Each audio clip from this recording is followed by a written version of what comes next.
Hi guys, welcome to the stream. Do you know? I was just thinking there. Even I've been running that intro for about 2 months now. That music and the same one at the end, but I still really like it. I like the two tunes. Pretty good. I just want to before I carry on, I just want to put this message up here from Don Schultz. I think it's pronounced. If I pronounce it wrong, Don, apologies. You know me. He says I've been going through some real tough times fighting cancer, and your shows help distract me and entertain me. Thank you, Peter. Well, Don, brilliant, mate. I mean, you made my night to say something like that. Really, I'm doing a live stream. It's, to come out with something like that's really made my night as well. I'm glad it helps you out, and thanks for being on board, as it were. Okay, right. Okay, let's see who's in the stream. Brian, how you doing, mate? Good to see you. Always good to see you around, and appreciate all your emails and messages. I can't quite get this lighting right. Have you noticed? Look, I've got. If you look down the side here, I've got like a green tin just because I've got a green screen behind me. And when I do the stories in the daytime, I've got a big a big window there, and I get natural light with a little bit of extra light in here. But at night, I've got like a light here, I've got a light there, a couple up here. I just can't. I've changed them, I've adjusted them. I just can't get the green to be totally gone. So I think we're going to be living with this for a while. Okay, right. What am I going on about? Brian, how are you doing? What's up, fellas? Ryan Seeger, hello everyone. Peter, 36 days to go. Well, it's getting warm now. Hang on. Problem with air conditioner, it freezes your nuts off 1 minute, and then you've got to turn it down because it gets too hot. Right, Peter Parker, she looks rough. Okay, who's that then? Who looks rough? The Gormless Twit, Ryan, counting down the days. Yeah, a few of you heading out to Bangkok, and guess what? I'm going back in like under 2 weeks. Or is it about 2 weeks? What's the date today? It's the 12th today. Do you know what? I'm actually very nervous about it. I don't know why. I suppose it's because I've been out here. I've been here since the 6th of October. You know my background, what's going on with the wife and everything. The house is close to completion. I've got to go back to clear everything out, help her move as well. I'm not going to just leave her in the shit.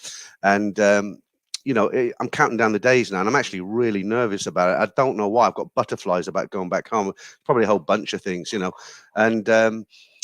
I think also being out here as I am at the moment, I think that's affected the way I've been working with YouTube. I haven't got to my full potential here. I'm doing these streams on a Sunday. I'm trying not to talk too loud because someone's sleeping up there. I need to get out there. I'm doing the streams, I'll do the stories, but I need to get out there and do some more videos. I want to do stuff like the guy in Pattaya, where he does reviews of hotels, and I've got to get out there. I haven't reached my full potential. So what you've seen over the last 6 weeks while I've been in this apartment is not what you're going to see totally when I get back. I really want to improve it. I hit 46,000 subscribers today, which is fabulous, fantastic. I'd like to thank all you guys for obviously joining me on here, but I've got to make it more interesting. It's getting to the point. It's starting to get a little bit stale now. I'm going to put my thinking cap on when I'm back in the UK, and I'm going to try and come up with a lot better. I'm in Thailand. I realize that most of the guys who come onto this channel, they're not, they don't want to see videos of sunsets and food and there's a lot of channels that do that. Mine's a little bit different. So we'll see. So what you've seen so far is not at the full potential. I don't know if you noticed as well, right? I'm just rambling on about random things here, but I've got some new glasses and they don't reflect so much as the old ones, which is much better. I've got to lose some weight as well. Jesus, I've let myself go. Look at that. Right, okay. Peter, we've done that. Right. Alfred Jim, hello, Peter, and all. Ryan Seeger, okay, talking to someone else. Donald Trump, how are you? Howdy, Peter. Your local president is in the house. That's brilliant. Mike, how are you doing? Good to have you in on a live one. Evening, Peter. Evening, all. The Flies, it's Thailand bound Sunday. Once again, looking forward to a couple of hours of light-hearted fun. Yeah, cheers, Mike.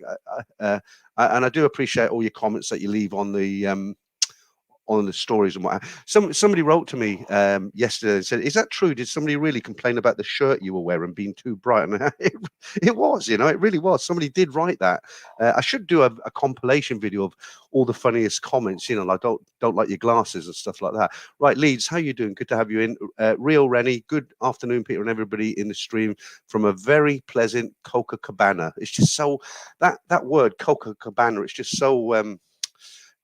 Not erotic, that's wrong. Exotic, so exotic. Okay, somebody's giving me a super chat there. Let me just say thank you to, but it's a regular, Mark Hadley it is.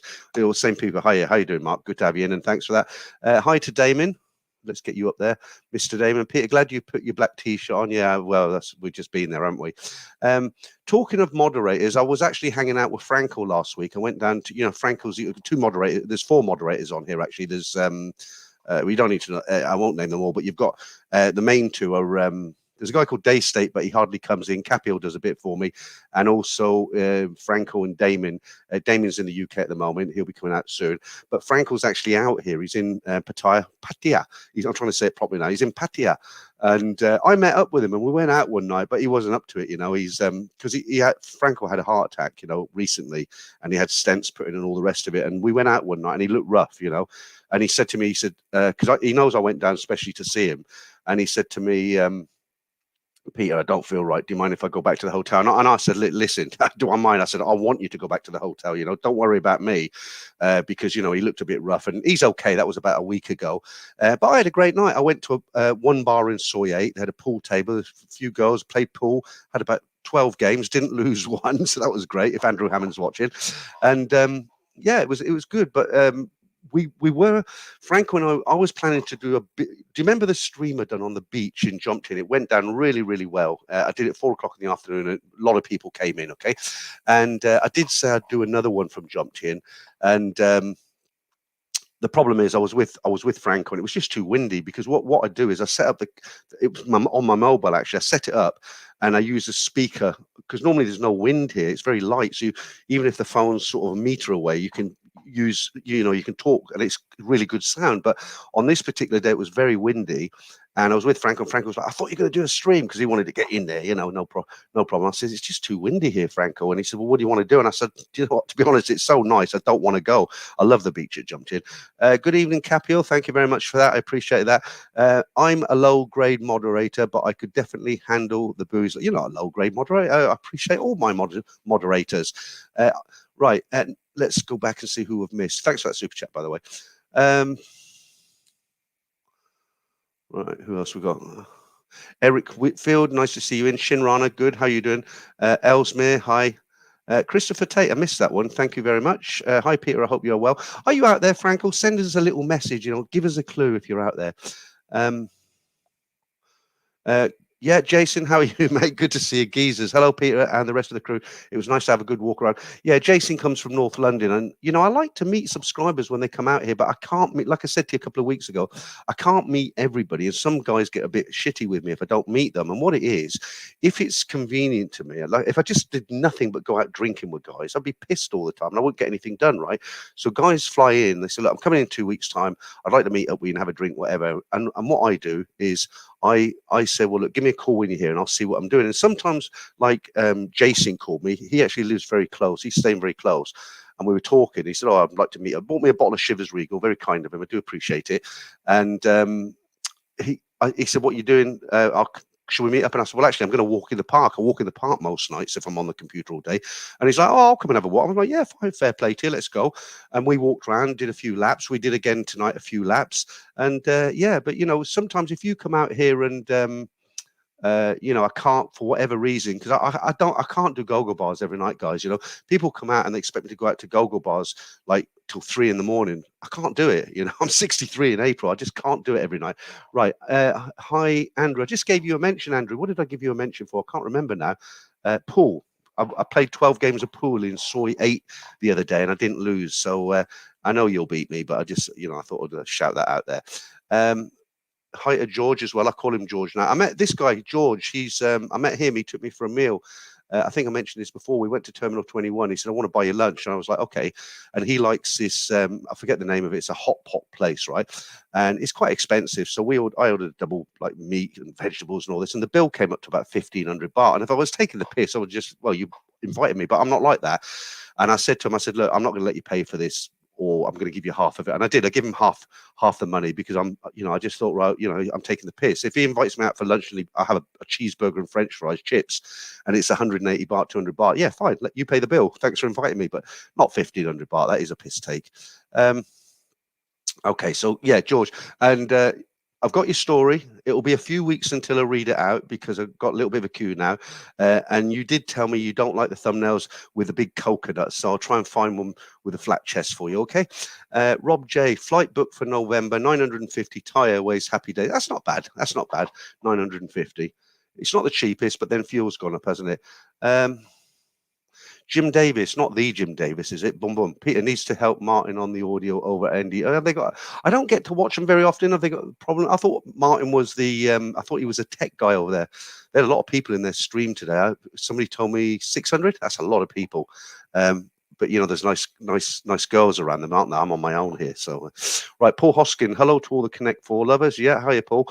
Alan Colazzi. Love you, channel Peter. Don't change a thing. That's gone. Where's that? Thank you for that.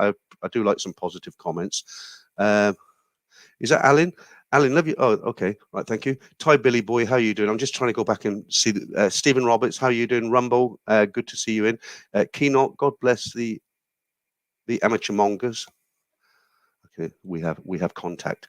God bless the amateur mongers. Yeah, Richard Woolley, hi Peter, and all the chat from Florida. Javier Lopez, good evening, Peter. How are you doing, mate? Hope you had a great weekend. Yeah, not a bad weekend. Not a bad weekend at all, actually. I want to, I said I'm going back to the UK in about 2 weeks. Hang on a minute, guys. Hang on. This is a thing with an apartment, you see. It's an old building, so the walls are quite thick. But, when you hear a noise, you get paranoid, don't you? I'm not even drinking at the moment. Look. I went out for an Indian meal at about 4 o'clock today, and I ordered too much food. And even Jason, who's Indian, he says, bloody hell. He said, I wouldn't order that much food. And of course, I left half of it, but I just feel so bloated still. Richard Woolley, hi. Right, I think Pup Master, we say hello to you. What else we got out there? Innovations, good morning, afternoon, evening. Yeah, there isn't. Yeah, that's who sang that? Good morning, good evening. That was Luther Vandross. A House Is Not a Home, live from the LA something or other. Right, Raymond Lowther. How do from Geordie Land? How you doing, Raymond? Good to see you in. Who else we got? Mark Hanley said hi to Nick S. How you doing, Nick? You did contact me in the week about something, didn't you? Ellesmere, how you doing? I think we're nearly there now. Craig, don't so hope you make a speedy recovery. Okay, yeah, it's nice message. It's talking to Don. The guy got cancer, unfortunately. Must be terrible. Right. Hi, Peter. Are you still in Thailand? From Craig. Yeah, I am, Craig. I'm in Thailand. I'm in Bangkok. I'm on the mean streets of Thailand, not right at this second, but I am here. I'm in Bangkok in my apartment. Peter Parker, we are live. Yep, absolutely. Best dressed man. Good afternoon, Peter and Pete. I'm gonna yeah, hi Capio, how you doing? I'm gonna do that. I think I swear I'm gonna do a video. I've got so many videos lined up and I just haven't done them. I want to do one on I want to do one on dentist work because people want to know it's cheap to do your dentistry out here, right? I've had a lot of stuff done. I want to do one on I'm just finalizing my medical cover with Pacific Cross. I want to go through all that. And we might do a live question and answer session on that one. That'll be a good one, So what I might do, I'll make a video about it, but then I'll do a live stream where you can ask me how, what do they cover, what they don't cover and stuff like that. You got to be really careful with health insurance because I asked a lot of questions that they didn't have answers to. You had to go to the underwriters. I'll give you an example of one, and I'm not going to do a whole question and answer session on health insurance, but I will tell you one example. Let me just put something up I haven't put up yet. There we go. I used to be a heavy smoker. I started smoking when I was 15 years of age. I was still at school. I went straight into a steelworks when I left school in 1975. Smoked like a trooper for all my life. Gave up about 10 years ago. Went on to a vape for about 3 years. I haven't had a cigarette. Probably no, it's longer than that. I haven't had a cigarette for about 8 years. So one of the questions I asked the guy at Pacific Cross, I said to him, I said, look, on the form it says, "Are you a smoker?" Now, if I put no, I'm not lying. I'm not a smoker. But what happens if I get throat cancer in 5 years' time and they find out I used to be a heavy smoker? Will I be covered?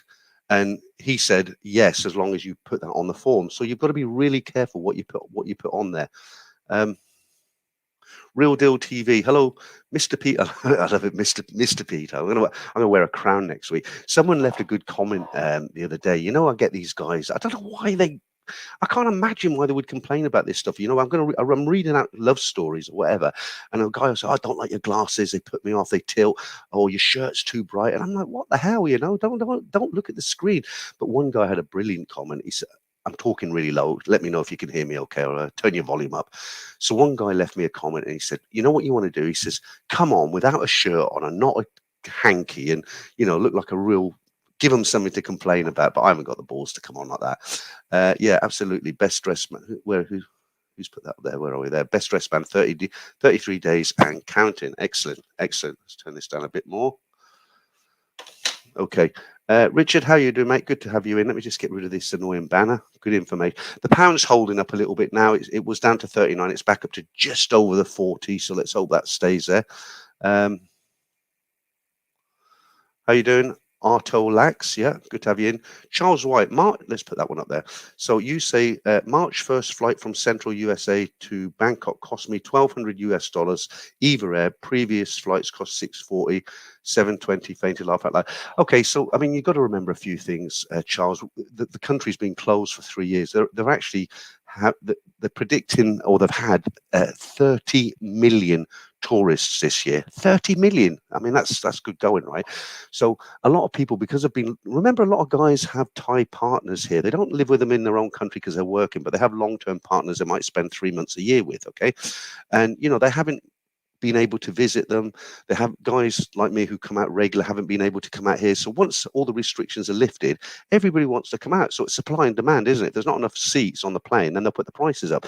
And the other big thing is the thing that's going on with Ukraine and Russia and the oil prices and everything, prices have gone up. So for me, if I used to pay it was 550 previously, then I paid about 650, around 650 to 700. That was it. And now the last time I bought it, I paid 700. As long as it's under 1,000, I'm quite happy, Thai Billy Boy, sound is brilliant, as is picture. It's a thumbs up from me. Thanks, Thai Billy Boy. I had a bit of a scare earlier because I lost the internet last week. I got this fast broadband and it went. And for some reason, I've got to look into this. I have a cable plugged straight into my laptop. It's one of these. I forgot what it's called now. Hang on. I don't want to pull any cables out. Let me get it from here. One of these, right? So that goes into the modem. And Jesse, thank you, mate. I'll come to that in a minute. So that goes into the modem, and then it goes directly into my laptop, which I've got a little adapter. And I always get, if I go through Singapore on a VPN, I get about 100 megabytes quicker. And for some reason, this week I've only been getting like 10 to 20 megabytes. I thought, oh shit. The stream's going to be crap because I'm going to be so slow and jittery and all that. So I took that, I unplugged it, and I forgot wireless. And wireless is great. I'm getting like 300-400 megabytes, 10 times more than I get in the UK. Right, Jesse, here, have a couple of games of pool and a drink. Sorry, I haven't been in here much. I'm still adjusting to the change. My hours are okay, Jesse, thanks. It was a pleasure to meet you. Jesse's another subscriber who came out here. We wanted to meet up and have a beer, but we didn't want a wild night. We went over to the Swan Inn in Soy 4. We shot 30 games of pool. No, that was with Andrew Hammond. Me and Jesse shot about 20 games of pool. We had a good time, and very nice guy, very nice guy. Off work at the moment due to an injury. But thank you, Jesse. It's a very generous super chat there. Right, no strings. Right, let's have a look.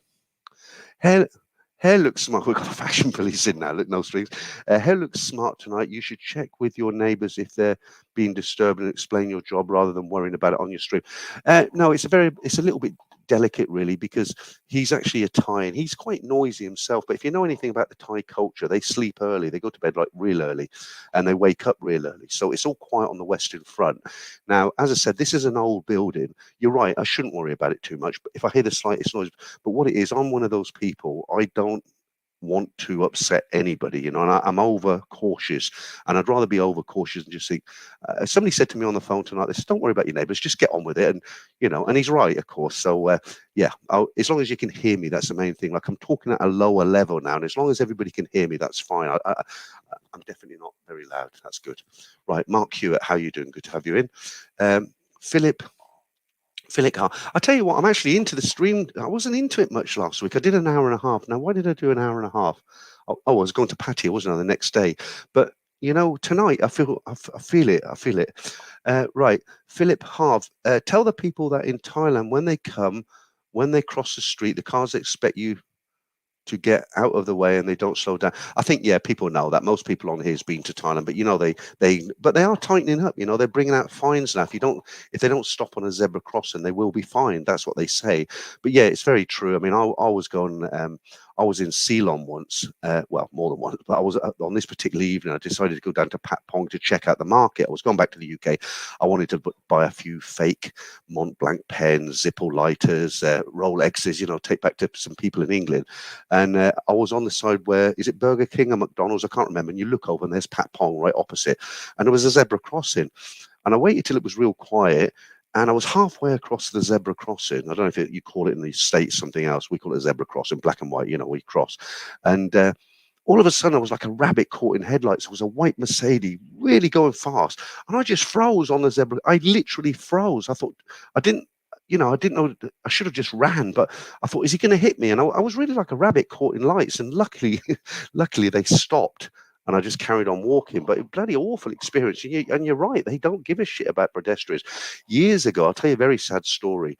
I didn't know them, but there was a family went out for a family meal, and they'd had a nice evening. This wasn't around here. This was in another part of Bangkok, but the restaurant entrance was on the corner of a road, quite a busy road, and there was a mother, a father. Um, they had two children, and they had their parents with them, and it was quite a big, probably 7 or 8 people. And this is absolutely true, guys. Um, they came out of this restaurant, and they were stood on the actual road next to the pavement. So they just dropped down from the pavement. This pickup truck, the guy, I don't know if he was drunk, but he comes screaming around the corner. He hit them, killed them all, the whole family out, or maybe one or two were really badly injured. But you've got to be really careful. Right, okay, well, let's move on from that sort of stuff. Right, Martin Ryder says Cathay Pacific 500 in October. Okay, well, they come out from Hong Kong, don't they? Who remembers Garuda Air out of Indonesia? Blimey, roof racks on the top. Yeah, I've travelled with them a few times. I'm getting corrected now. Here we go. Look, megabits, not megabytes, and it's an ethnic cable. We're not worthy. We are not worthy. Okay, thank you. I've got a bad memory. I know what the A cable's called. I just forget, but I get confused with megabytes and megabits. But it doesn't matter. People know what I'm talking about. The speed isn't as fast. Right, Mark Hanley. Lots of YouTubers had their channels pulled lately. Really, Mark? Who? I know. There's a guy called Vlogging a Dead Horse. His channel is still there because somebody told me his channel got pulled because he had a live cockfight. I don't know. Funny comments, guys. He was in the Philippines, and they put the hooks on the feet of the chickens, and they had a fight, and he filmed it, and that was it. They finished him off, and but I don't know anybody else's channel who's been done. I mean, someone said that his channel isn't deleted, but they said that he can't upload any new ones. I mean, it's terrible that he doesn't even get a warning, is it? I'll be interested, Mark, to know who else has lost their channels, if I know them or not, and why. That's the important thing. Yours travels 100%. The 4 p.m. has stopped me from joining the past 6 weeks. Finally at home with a few beers. Enjoy. Funny enough, Steve, I was thinking about you today. I was going through some text messages and I've seen your name. I thought he's very quiet at the moment, Steve is. Right. Now we've got another Mr. Lopez in. That's two. Is it Jose or Jose? I think yours is pronounced Jose. You have fast internet, Peter, and it sounds great. Yeah, it's brilliant. Look at the picture. Look how good it is. And with this, the sound is excellent. There's nothing worse than doing a stream. Your internet goes, you just lose your mojo. Right, best dressed man, flying with Eva in March for the first. Oh, that's your actual username, best dressed man. Right, flying with Eva in March for the first time. Not flown direct since 2002. Premium economy was 1,300. Yeah, well, premium economy is nice, isn't it? Let me just get rid of my that failed Monga thing. It was funny for a while, isn't it? Get rid of it. There we go. Okay, so question here. I like a question. Arto Lax, how was the vibe at Soy 8 Pattaya? You mean Soy? Oh, in Pattaya, Pattaya. It was the problem. The problem is the vibe wasn't what it was. I mean, I was on my own, and I was looking for a bar where I can hang out. And just have a few beers and chill out. But I don't like to just sit there and look at people going by. So I was actually looking for a bar with an empty pool table or nobody playing, and I found this one, and I was okay because I played pool with a couple of the girls, and they always give them a bit of a tip. And there was a German guy said, "I'll play you." No, he wasn't. He wasn't. Hang on, he was Turkish. He was Turkish. He said, "I'll play you." And as soon as he said that, I said, "You're good, aren't you?" And he said, "But we play for beers." And I said, "I'm not playing you for beers because I know you're going to thrash me." Because when I play fairly well, I'd like to think I've played fairly well. I beat the girls all the time in this bar, right? And he was watching this, which is why he said to me, "I'll play you." So and he knows he's good. So he said, we play for beers. And I said, I'm not playing you for a beer because I know you're going to beat me. Well, as it happened, I beat him one game and he beat me, I think, 4 or 5 games. So he was very good. But, he's hustling me for beers. I'm not stupid. So, let's answer your question. How was the vibe? It wasn't great. It wasn't great. Not like the old days. But like I've said to you before, one of the reasons I think, Soy 8 around the beach area, I got another story to tell you.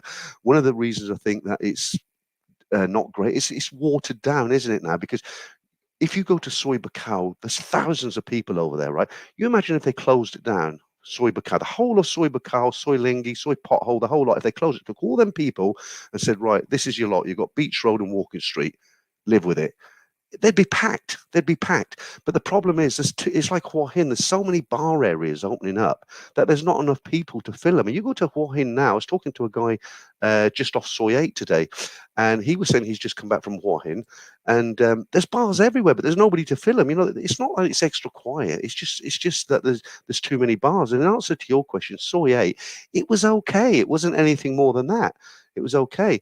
Right, Damon, Peter, the Indian meal looked delicious. What was the restaurant? We'll check it out. It's the reason I go there is because it's quick and it's cheap and it's tasty and it's very convenient.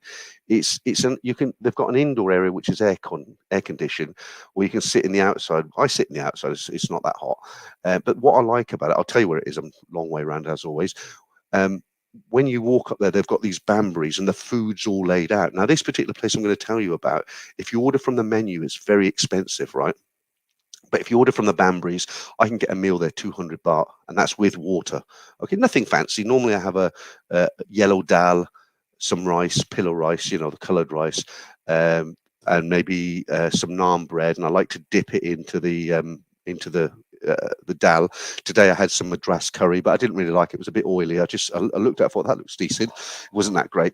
But I'll tell you what it is. When I've mentioned this loads of times actually, when you come out of Soy 4, you've got the police box, haven't you? And you're at that zebra crossing that takes forever for the lights to change. You cross over, turn right, and then there's a little alleyway goes into the Arab quarter. It's that you walk in there and it's on the left, and it's very good because like I said, they have the food there all day. It's under glass, so it's not dirty.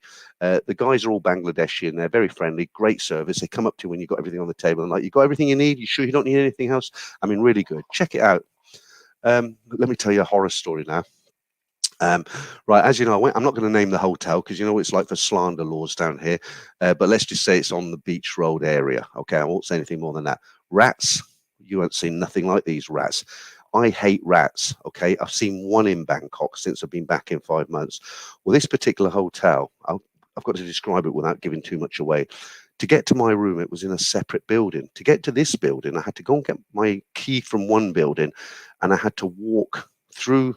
I wouldn't even call it a garden. It's a gated area that nobody can get into, but it's like a path that leads from this building to that building, maybe 100 meters, something like that. Not that far, 50 meters. Okay, and then they've got like a water fountain in the middle, which isn't great. They've tried to do something. It's pretty crap, actually. Anyway, first day I checked in, it was obviously daytime. Walking to the building, bloody great rat runs across. And I think, well, one rat, big deal. I came out at night. They were everywhere, everywhere. Now my room was on the first floor, so I was lucky. But they were running along next to the swimming pool. When I went to get my bike every night, the motorbike I rented, I used to take my key, and I used to do this. I used to jiggle it because there'd like be 4 or 5 rats crawling around the bloody tires and stuff, and they were like huge things, horrible, horrible things. I'll never stay there again. I normally stay on Soy Bacau, and that's where I stay is quite nice. I've made a video about it. It's called the Nature View Hotel. It's very good, actually. About 1,000 baht a night in high season. And I didn't stay there. And the reason I didn't stay there is because Frankel's booked into a hotel on Soy 3, I think he said he was in, or 2. Anyway, he's down the far end. I thought, well, it's pointless me being in Soy Bacau because I'll come to see Frankel. He hasn't got any transport. And if I I don't want to drink and drive, so there's no point every night I have to come from Soy Bacau. So I thought I'll book into a beach front hotel or off one of them soys, and I'd never stayed in it before, and it looked pretty good on a go. The photographs looked good, but there were no rats in the photograph, which is why I oh, and the other bad thing about it, but I was lucky. I got away with this one. I think they actually upgraded me to a slightly better room. So when I got there, they gave me the key, and it was 406, I think it was. Andrew Hammond, if you're watching, you won't mind this, but it bothered me. So they give me the key to room four. It was a fourth floor, 406. So I go in my bag, and I'm looking, and I will come back out. And I said, "Where's the elevator?" They said, "Oh, we don't have one." I said, "I can't stay on the fourth floor. I've got bad knees. I have got slightly bad knees, but you know, fourth floor, no elevator." So then they said, "Okay, we'll change room for you." They give me a key to the third floor, and I was like, "What the heck's this?" So then I started like saying, "No, I can't stay in the third, fourth floor." And they were looking, they were like, "It's high season, no room." Anyway, they bumped me up, I think, to a room because it had a sofa in it. It was quite a large room, and I think they're just sort of saying, "This guy's a moaning mini. Let's just get rid of him." But I wouldn't stay there again. I wouldn't stay there again. Right, Jesse again. Hey Peter, did you ever try the Moonshine Pub on Soy 7? I remember you mentioned it. Yeah, 2 plates of pad thai and chang for 280 baht. That's a good price. I think I told you before, but yeah, man, it was really good. I haven't, but the thing is, I'm trying to do so much, and I'll be honest with you, I haven't been going out much at the moment because I'm in a nice apartment. I've got Netflix, I've got beers in the fridge, I've got a nice work area here now. I bought a printer this week, a Brother printer. It was 2,500 baht laser printer, and I've got some lighting and. I've got my green screen behind me. I bought a safe, all my racking and everything. And I'm not really, I don't really want to go out every night. If a friend rings me and says, "Oh, I'm going down to Patpong, I'm going to go over here," then I'll join them. But just when you're here, after you go out, don't you? You're in a hotel room, you're in Thailand for a couple of weeks, and you go out. But when you live here, you can't do it. You can't go out every night. But this is why I go down to Pattaya, because I really enjoy it down there. One thing I love to do is I like to ride a motorbike, a scooter. She's charged me 200 baht a day this time, normally 150. I mean, this is a woman who gives me a hug every time I go there. She's charging me 200, but anyway, I didn't mind. She's nice, and what I like to do is ride the scooter around, and I like to go to Jump Team most afternoons. I'll go there and I stayed on the beach 5 hours the last time, and I go to the same two ladies. One's married, she's got a girlfriend. I don't know. I always find these sort of people, but I know exactly where to find them because of location of a hotel and everything. So I always go to the same two ladies who look after me on Jump Team Beach. I rent a motorcycle, and I have a thoroughly good time. I go down on the bus now. I take the BTS. It's 49 baht to Egermeyer. It's 131 baht in the blue bus. I get to North Pattaya bus terminal, and it's 45 baht on a Bolt motorbike. And I've got a very small suitcase that the motorcycle can put in between his legs, sort of thing. And yeah, job done. A couple of 100 baht to get to Pattaya. Right. Andrea, hi from Pattaya.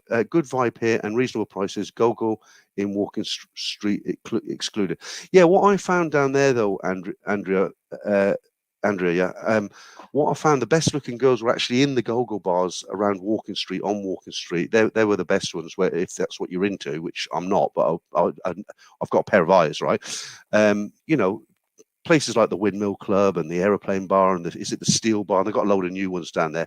You go to Soy Buakhao, it's kind of like the B team. There's a lot of girls there, but they're not, they're not like the A team. Definitely not. Yeah. I mean, it's good, but I find, like I say, it's a little bit watered down now because they're just building so much. Right. Mark Hanley, if you have a nice gaff, no need to go out. Well, don't get me wrong. I haven't become a hermit. It's not like I've locked myself away and, I don't go out. I do. But yeah, I have got a very nice gaff, as you put it. That's an English slang word for an apartment or a house or something. Gaff. Yeah. I don't know where that comes from. This lead's annoying me. Hang on. Just tuck that in my drawer there. That should be okay. Yeah. Yeah, you're right. I mean, if you've got a nice place, look, I lived in a hotel for 2 months when I first came here in Pattaya, and I had those pink walls. You can't stay in. It's so boring. One thing that's always dumbfounded me, one thing that's always kind of got me thinking was like, all these budget hotels in Soy Buakhao and, the beach, it's mostly foreigners who stay in them, right? They're not Thais, they're foreigners. Maybe in Jump Team you get a lot of Thai people will stay there. But Soy Buakhao hotels are full of foreigners. Yet you put on the TV and all they've got is Thai channels, Thai language channels, dramas, news. You might have one foreign channel and the picture's really bad, right? And I do understand it because I have to pay to have cable TV or whatever, but you can't. You if you're in a hotel room, you have to go out. Really, you can't sit in your hotel room. And but you're right, Mark. When you have a nice apartment, you kind of think, do you know what, I can't be bothered. And you've got beer in the fridge, you've got food in the fridge, you've got. The thing is with YouTube, you never get bored because you're always on the PC. I think I'm way behind in the comments now, so I'm going to go down to the latest and work my way back. Best dressed man pinup on Walking Street is literally rammed with nines and tens, an incredible feast for that. Right, I didn't know that. I've never been in pinup, so I will definitely go in there the next time. Best dressed man's purely market research, you understand. Right, Ty Jim Jesse, very true. My experience as well. Your Steve Jesse, I agree. Right, what Jesse's? Okay, because you mentioned the printer. Right, hang on. Right, just I want to get your comment now because people are agreeing with you. I noticed a tech is very expensive there. Powerbuy wanted $13,395 for a SanDisk SSD. Same product was $249. Like, wow, yeah, but you don't buy them from malls here. What you do is you go onto Lazada, right? If you don't mind waiting, they'll send it from China in 2 weeks. I buy loads of stuff on Lazada. Where did I get this one? I bought this on Lazada. This came from I think it was around Patty Chonburi. It was from Chonburi. This is a black and white laser printer, and it cost me 2,500 baht. But you're right, some things are expensive, but you can buy them all on Lazada. All your cables and mini discs or whatever you want, it's all on Lazada. It all turns up and it's cheap. Lazada is kind of like Amazon, you know. Um,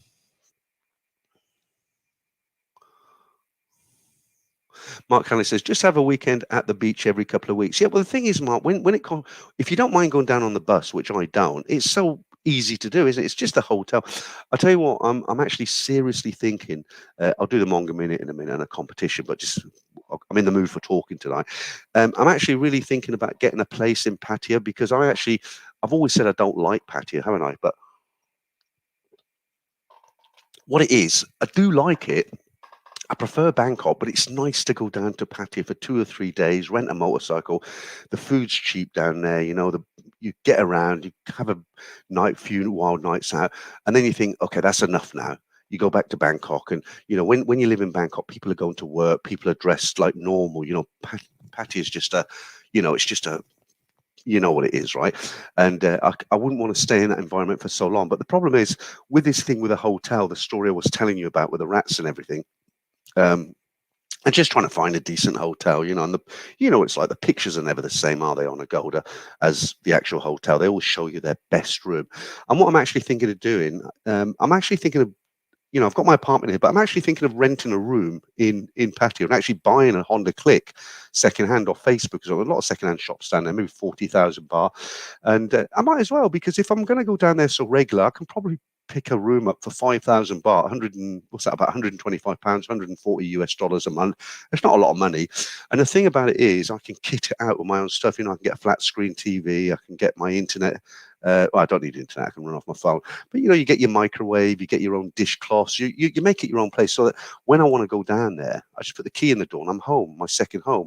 I know it sounds a bit extravagant, but you know what I mean. And it's not expensive. It's not like in the West. So I'm going to look into it. I might get like a room, like a little bit away from the main area.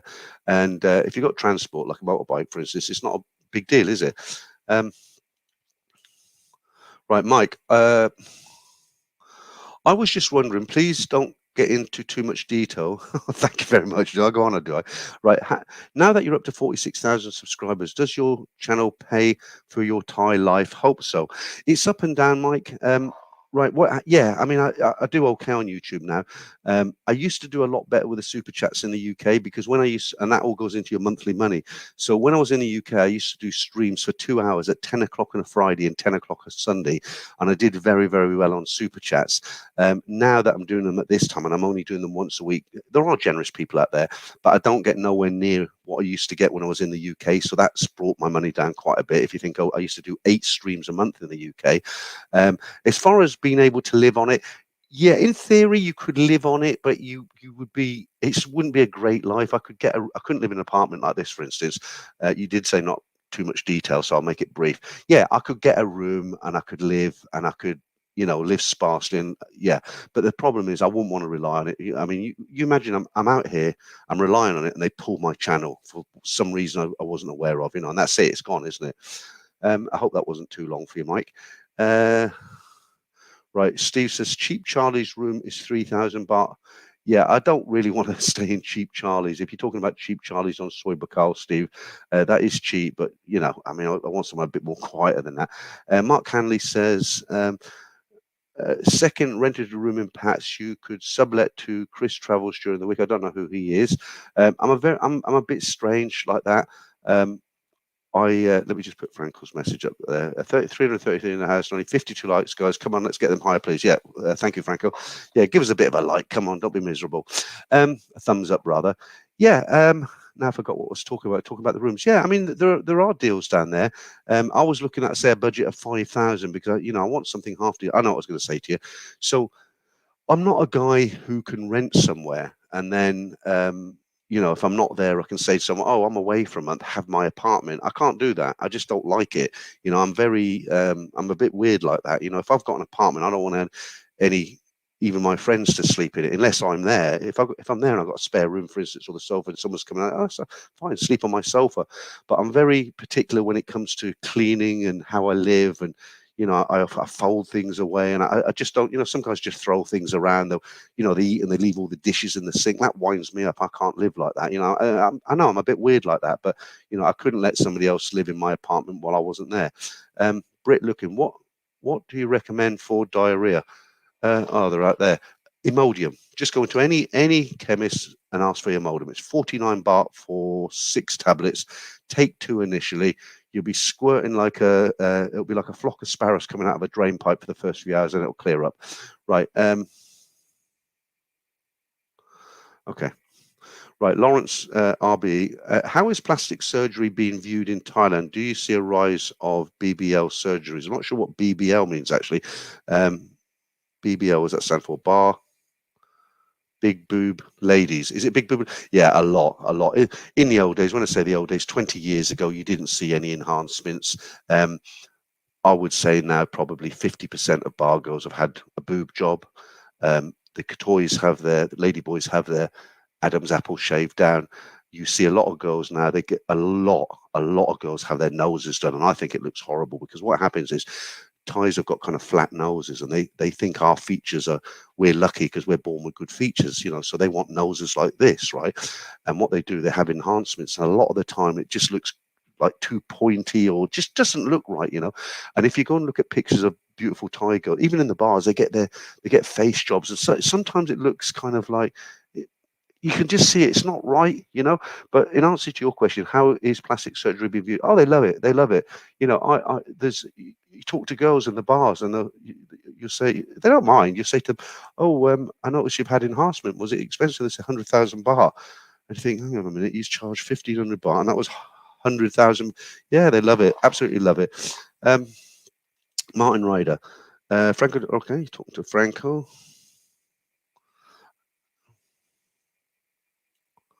Okay, some information there. How do you pronounce that? Talo, is it 5,000 baht for 1 bedroom apartment? Yeah, I mean, for me, the area is really important. I mean, if you're going to have a home, you don't want it in the shit, right? 'Cause you can get to the shit. And when I say the shit, I mean, I'm talking opposite. The hotel I stay at regularly, the Nature View Hotel, the rooms are cheaper at the front because you get the pool view and the front. Well, I didn't mind. I don't mind what the view is. And I was staying at the front, but they've opened they've recently, was it December or later than that? No, I think it was December. They opened it's Soy Boomerang opposite, right? And they opened a gentleman's club called Excite, I think it's called. And the girls are at the front, they're screaming and shouting. And if you do have a night where you go to bed a bit earlier, like 12:30, 1 o'clock, you just hear this screaming and shouting. So I always get a room at the back now, but I think it's really important your environment where you are. It's not just about the facilities of like this condo where I am now. The security is fantastic. I mean, I wouldn't live in a place where someone can just walk in, knock my door, and push their way in. I mean, foreigners' suicides here. They all kind of end up going off balconies, right? There always seems to be a balcony involved. So here, I mean, we've got CCTV everywhere. There's 2 security guards at the entrance, so you've got to get past them first of all. And then there's an electronic door. You've got to have a tag to get through that. And then there's cameras everywhere. So it's very difficult to get in this building if they don't know you, And if you just say, "Oh, I know Peter or I know Mike, whatever. They won't just say, oh, away you go then. You'll need to confirm. So that's really important as well, security, because obviously when you're in the public eye like this, you do get a few nutters out there, which things have happened to me in the past, right? Luckily, I haven't been physically attacked, but I've had some bad things done to me, which I won't get into here at the moment. So you've got to be careful. Right, let's move off this apartment thing. If you just joined us, great to have you in. We've been going for about 45 minutes. I think I'll give it another 15 minutes and we'll do a competition, maybe 10 minutes, right? Bring on the pain. Your decisions chill out. Didn't go out every day either. Being a Farang, dealing with unfamiliar environment, food, heat, culture, and spotty English is tiring. Laugh out loud. A nice, good room is definitely a good thing. Yeah, I mean, it's nothing to do with it being hot. Thailand's hot. If you don't like the hot weather, don't come here, right? It's going to be hot. I mean, in December, that's why it's high season. October, November, December, it's coolish, right? But now it's starting to heat up. I go out in the daytime. It's really hot. It's getting really hot. So that isn't a problem. It's just, I just think location is so important. Right. Craig, do suicides happen often there? When you say often, I wouldn't say they happen every other day, but there is a history of them and they do happen. There's a lot of reasons for them. Some guys come out here and they don't know how to behave. And I was going to say they bring it on themselves, but nobody deserves that. But if you think about it, if you go and shoot somebody with a gun or you cut them with a knife, it's obvious what's happened, isn't it? But if a guy goes flying off a balcony, he jumped, didn't he? How can you prove he didn't? No, I mean, look, I'll kind of read in between the lines of your comment there. I'm kind of thinking you're slightly concerned that you might take a dive off a balcony. No, you'll be fine. Just don't insult anybody. Don't cause any problems. If you get into a bit of bother, just walk away with a smile. You'll be fine. I've been coming here 32 years and I haven't gone off a balcony yet. I shouldn't say that. Touch wood. Right. Franco, Andres Victorious, he is renting. Okay, I don't know him either. Listen, guys, if I missed any of your comments, because they come in quite quick, and I do quite a lot of these long discussions about different things. So don't be offended, because I know some people do. I just kind of randomly pick the odd. I don't go through them like chronologically. Is it chronologically? I kind of take the interesting ones, and whatever's easier. Right, Bottle Baby, no lady boys chasing you home. No, I wait outside every night, but nothing's happened yet. Right, now that's something different there. Someone's just put Thai Tim, Craig, the Pattaya Flyer Club is definitely a thing. Yeah, that's totally different. I'll tell you what that is. I'll tell you briefly because most guys know, but basically what the Pattaya Flying Club is, it's guys who actually do seriously jump off balconies and kill themselves. And 99% of the time, what happens, you'll get a guy come out here, he finds his tilak, the love of his life. And when you hear a guy say she's different, he's doomed. But that's what happens. They pick a bar girl, they stay with them long term. The girls are very clever. And they move in, and to cut a long story short, he sends his money to her bank account because you've got to get it over. And the plan is they do this. He comes back and she's nowhere to be seen. The money's gone. He's 60 odd. He can't dust himself off and come back. So, they drink half a bottle of whiskey and away they go. I knew a guy, it happened to a guy called Thomas. I often mention him. That was a long time ago. That was like 28 years ago. That's exactly what happened to him. It was in Jumpton. He met this girl in Mike's shopping mall. She was selling T-shirts and stuff. So he thought, well, she's not a bar girl.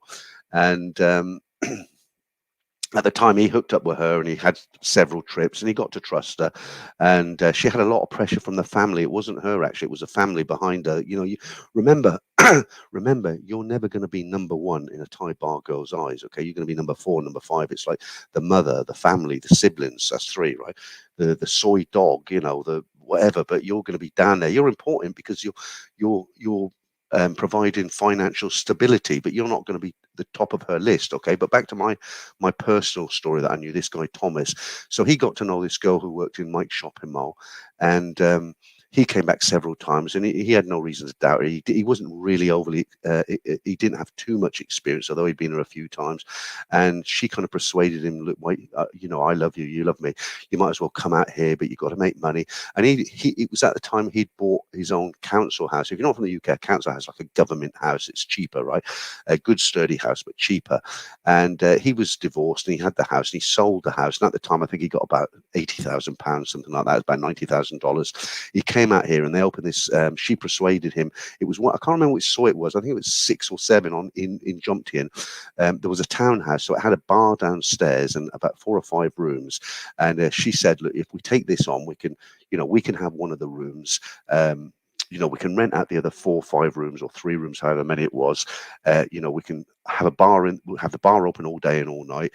Licensing laws weren't as strict back then, and we can have half a dozen Honda Clicks out the front. At the back, I can put a Thai kitchen. I can get my friend knit in, and she can do all the food and that, and we can make a real go of it. And that's what happened. He put his money into it, and they did find this place, and they opened it, and it started to do really well.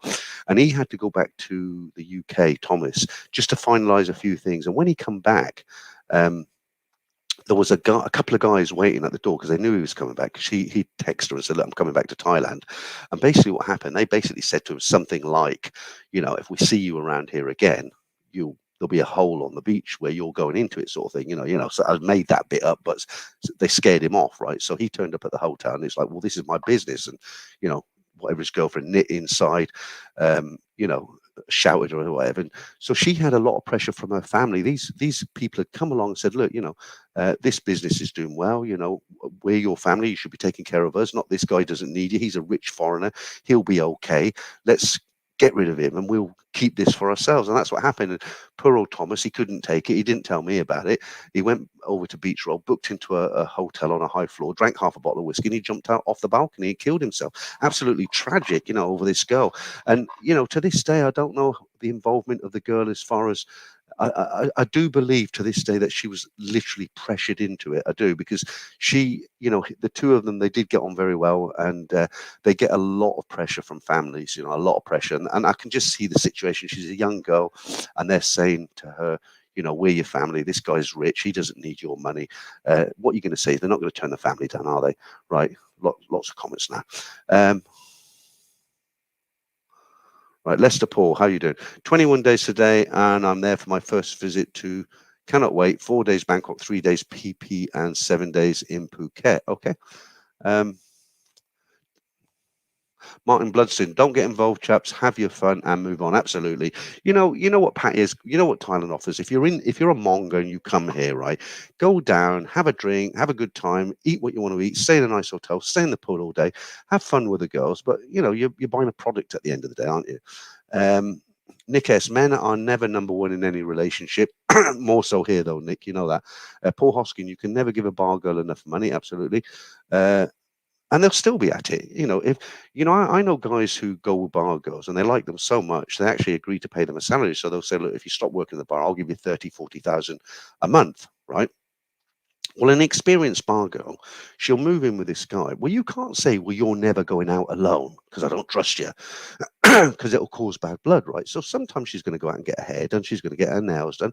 But you think about it, an experienced bar girl, she's going to have a little black book, not literally, it's going to be on a folder, it's just a nice way to say it. She's going to have a little black book, and she's going to have guys like me who live here, right? Not me, but I'm just saying as an example, there'll be guys like me who go and see this girl regularly. Every guy got their own few girls, right?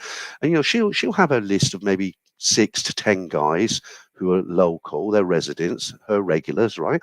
And she'll also have guys who fly in on vacation, holiday several times a year, who always call her when they come into town.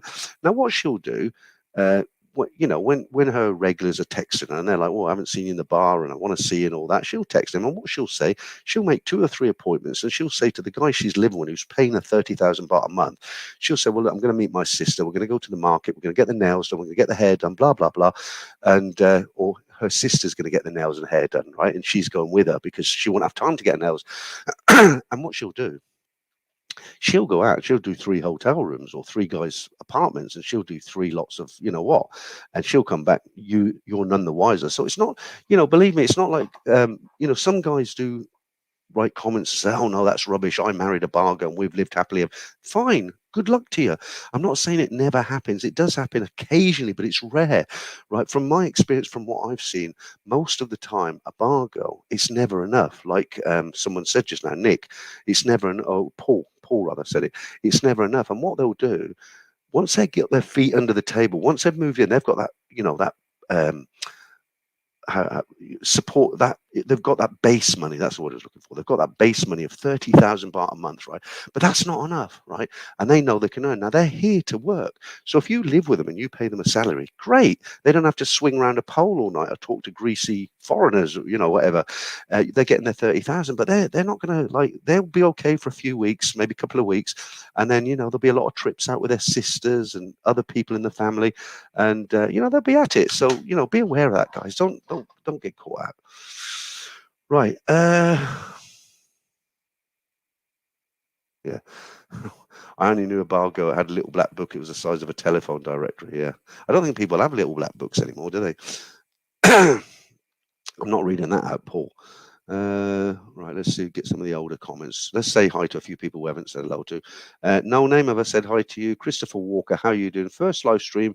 I've managed to jump in for Swaddy Crab. Good to have you in, Chris. Sorry I missed your comment. And I'm going to go through and get some of the guys who are comments I've missed. David, how are you doing? Nice to have you in. You're in every week now, a real regular. How's the driving going? Ty Tim, have I said hi to you? Jerry B, I don't think I've said hi to you. No string bottle baby, I definitely haven't said hi to you. How are you doing? Well, at least he didn't give her all his assets. Yeah, okay. Right, lots of comments from Steve there. A bar girl is for fun, one night, never settle down with a bar girl. There are guys who do. Do you remember the video made about the Pattaya bar girl? A true story, written by her husband, but they worked it out, didn't they?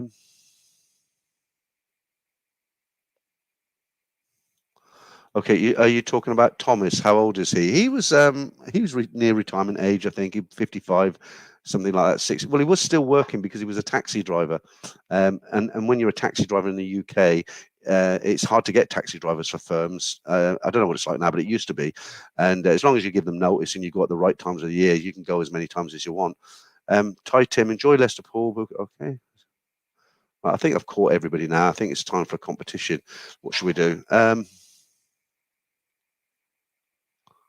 I was just thinking when I started this stream, because last week I couldn't get into it, although I did it, I couldn't get into it. Nearly 400 in it. Good night tonight.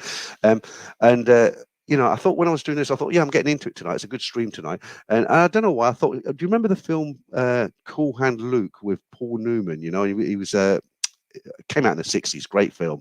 But there was a line in there that he was on a chain gang, he'd broken a load of parking meters. He'd gone in jail for this misdemeanor, and but it was chain gang, and the governor of the place, the boss, he'd have these sayings, and one of them was he'd say, "Have you got your head right, boy?" I can't do a southern tech. All the Americans out there, I apologize. I can't do an American accent, but he used to say that. He used to say, "Have you got your head right? Is your head right?" And I was thinking tonight when I started to do this, I thought, yeah, my head's right tonight. Right, what am I rambling on about? Let's do right. We'll do the Monga Minute after the competition tonight, I think. Right. Okay, let's do Spot the Thai Girl. Okay, so usual thing, each week there's 8 girls from around Asia, and one of them is a Thai girl, and I just want to know which one is the Thai girl. Okay, 8 girls, only one Thai. Which one is it?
Okay, you've had plenty of time to guess that one then, so we'll start reading out the answers in a minute. Before we do, I just want to say thank you to Christopher Walker there for that super chat there. Handsome man number 3. I don't know if that's the answer to the competition. Put it again if it is. Bangkok Jimmy, how you doing? I haven't seen you in the stream for a while. Haven't seen you walking around the park either. Right, let's get on with the Damon, the eggs. Good scene. Right, okay. We're looking for the real Thai girl, okay? Right, let's start with Simon Mays. Wrong answer. Mercy Paul, no. Dutch Frank, hey, Dutch Frank, you're back in. Look, what's happened? Okay, good to have you back. No. Simon Goodison, no. Alec Waters, no. Only in Thailand, no. Robert Peruso, well done, mate. You got it right. Mike Jones, no. George, no. Damon, no. Richard C, no. The Gormless Twit, you're a winner. Chicken dinner. Tommy G, yeah, you got it right. Lawrence RBE. No, sorry. More than like, yes. Brian Street, sorry, Brian, you get it wrong every week, mate. I almost want to give you the answer before I run the competition, but it wasn't 7. Darren Howe, you got it right. Easy Company, no. Ty Tim, no. Chris, no. Ricardo, yeah, you got it. Gary G, no. Ty Billy Boy, no. Toby Price, no. Alfretta Jim, is it? No. Spicy Rolls, no. Leeds, no. Best Dressed Man, no. Marvin, you got it right. Well done to you. Real Rennie, no. Matthew Alcorn, yes. Well done, Matthew. Dave Stewart, no. Gabor, I'm not going to even try to do the last name. Sorry, wrong answer, not this week. Asuk Sock, no. Martin Blunstein, yes. David B, no. Charles Saunders, no. Eric Whitfield, no. Jonathan Wills, yeah, you got it right. Peter Parker, you got it right. Thailand Clucker, no. I like that now. I don't know what that means. Red Pill Denmark, no. Paul Hoskin, no. Bangkok Jimmy, well done. You got it right. Mike Sands, no. Paul Scratch, yes. Michael DiCaprio, no. Lots of 8s there. Brett Foster, right. What we'll do, so we can get through it really quick. I'm just going to do the right answers again, right? Okay. So got to. If you don't hear your name, you haven't got it right. Got to take a shirt, yes. No strings, yes. Well done to you. Who else? Anybody else? Jeff Parrow, is it? Or yeah, Jeff. I think it's Jeff. It's spelled a funny way, but you got it right. Who else? Anybody else? We go Keenock. Well done. You got it right. Anybody else? Jason, it wasn't number 2, unfortunately. Mark Hanley, you got it right. Brian Street, yeah, I agree. Bloody hell. Roger Ward, yes. All the right answers coming up now. Look, Dutch Frank, yes. Richard, yes. Old Folgy, no. Simon Lights, no. I did say I'd only do the right answer now. That's it. Last right answer. Ty Tim, well done to you. Let's get the answers up, put you out of the misery, and I'm up for a quick Jimmy Riddle, as they say.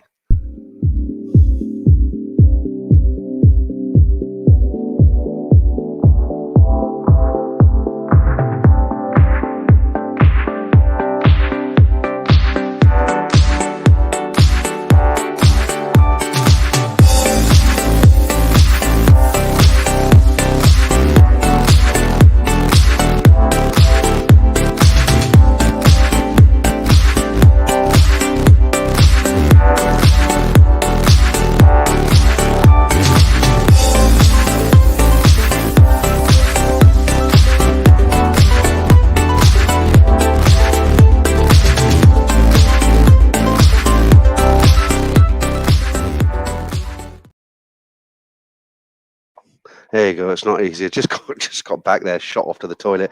Right. We haven't done the Monga Minute, and I always do it twice because it's so much bloody work to get this Monga Minute done. I think it's nearly 2 minutes tonight. Boohoo, how are you? Good to have you in. Right, let's get on with the Monga Minute.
That was a good one, wasn't it? I don't know if you noticed, I'm not rerunning old ones. I'm actually making new ones, but it's really hard to find the the clips these days because you got to be careful, haven't you?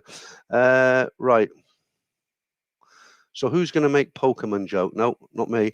Um, Right, Chris, what are you saying there? That was the best minute of my life. It's actually about a minute and a half, Paul. I will start running them again in about probably 6 months because there's some really good ones. Sometimes you put them together just to get one out every week, but some are better than others. And obviously we've all got different tastes. You might notice on my thumbnails that most of the girls are kind of like well stacked, if that makes sense. I met a guy actually out here, and he said, "Oh, I don't like big coconuts, and so I'm going to specially put one up flat chested for him. Right, okay, look, we've got over 350 in now. That's great. Hi to everyone if he's just joined us. Been gone for an hour. We'll go for another hour. Let's see what you're all saying. Yeah, yeah. There was no North Korean either, George. It's good-looking girls are North Koreans. Um, No Jimmy over the balcony. No, no. Are you talking about the Daisies? No, I've got my bathroom just here. It's cool, really cool flat. You've been here. You've been in this apartment, Damon. Remember when your girlfriend bloody thought she was in a five-star hotel and sprawled herself out on the bloody sofa? Do you remember that? I didn't mind, but you did. Right. Nick S says he's off to North Korea. I don't know if you're joking, Nick, but that'd be interesting if you are. Tell us all about it. The gormless to it. It will be. No, I can't read that out.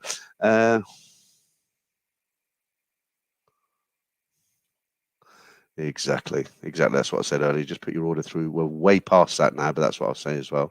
I tell you what, I'm going to grab a beer. I haven't had a beer tonight because I told you earlier I went to get that. I had an Indian tonight, and I was so bloated that it's just starting to go down now, and I'm getting quite thirsty. So I'll just put my filler girl on while I grab this beer.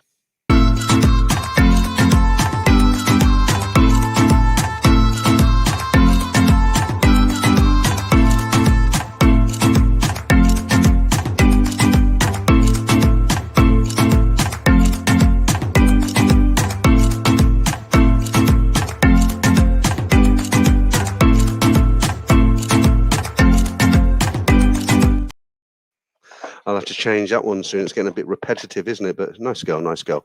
Right, okay, let's see what you're all saying. Okay, let me start with the newest ones. Mercy Paul, okay.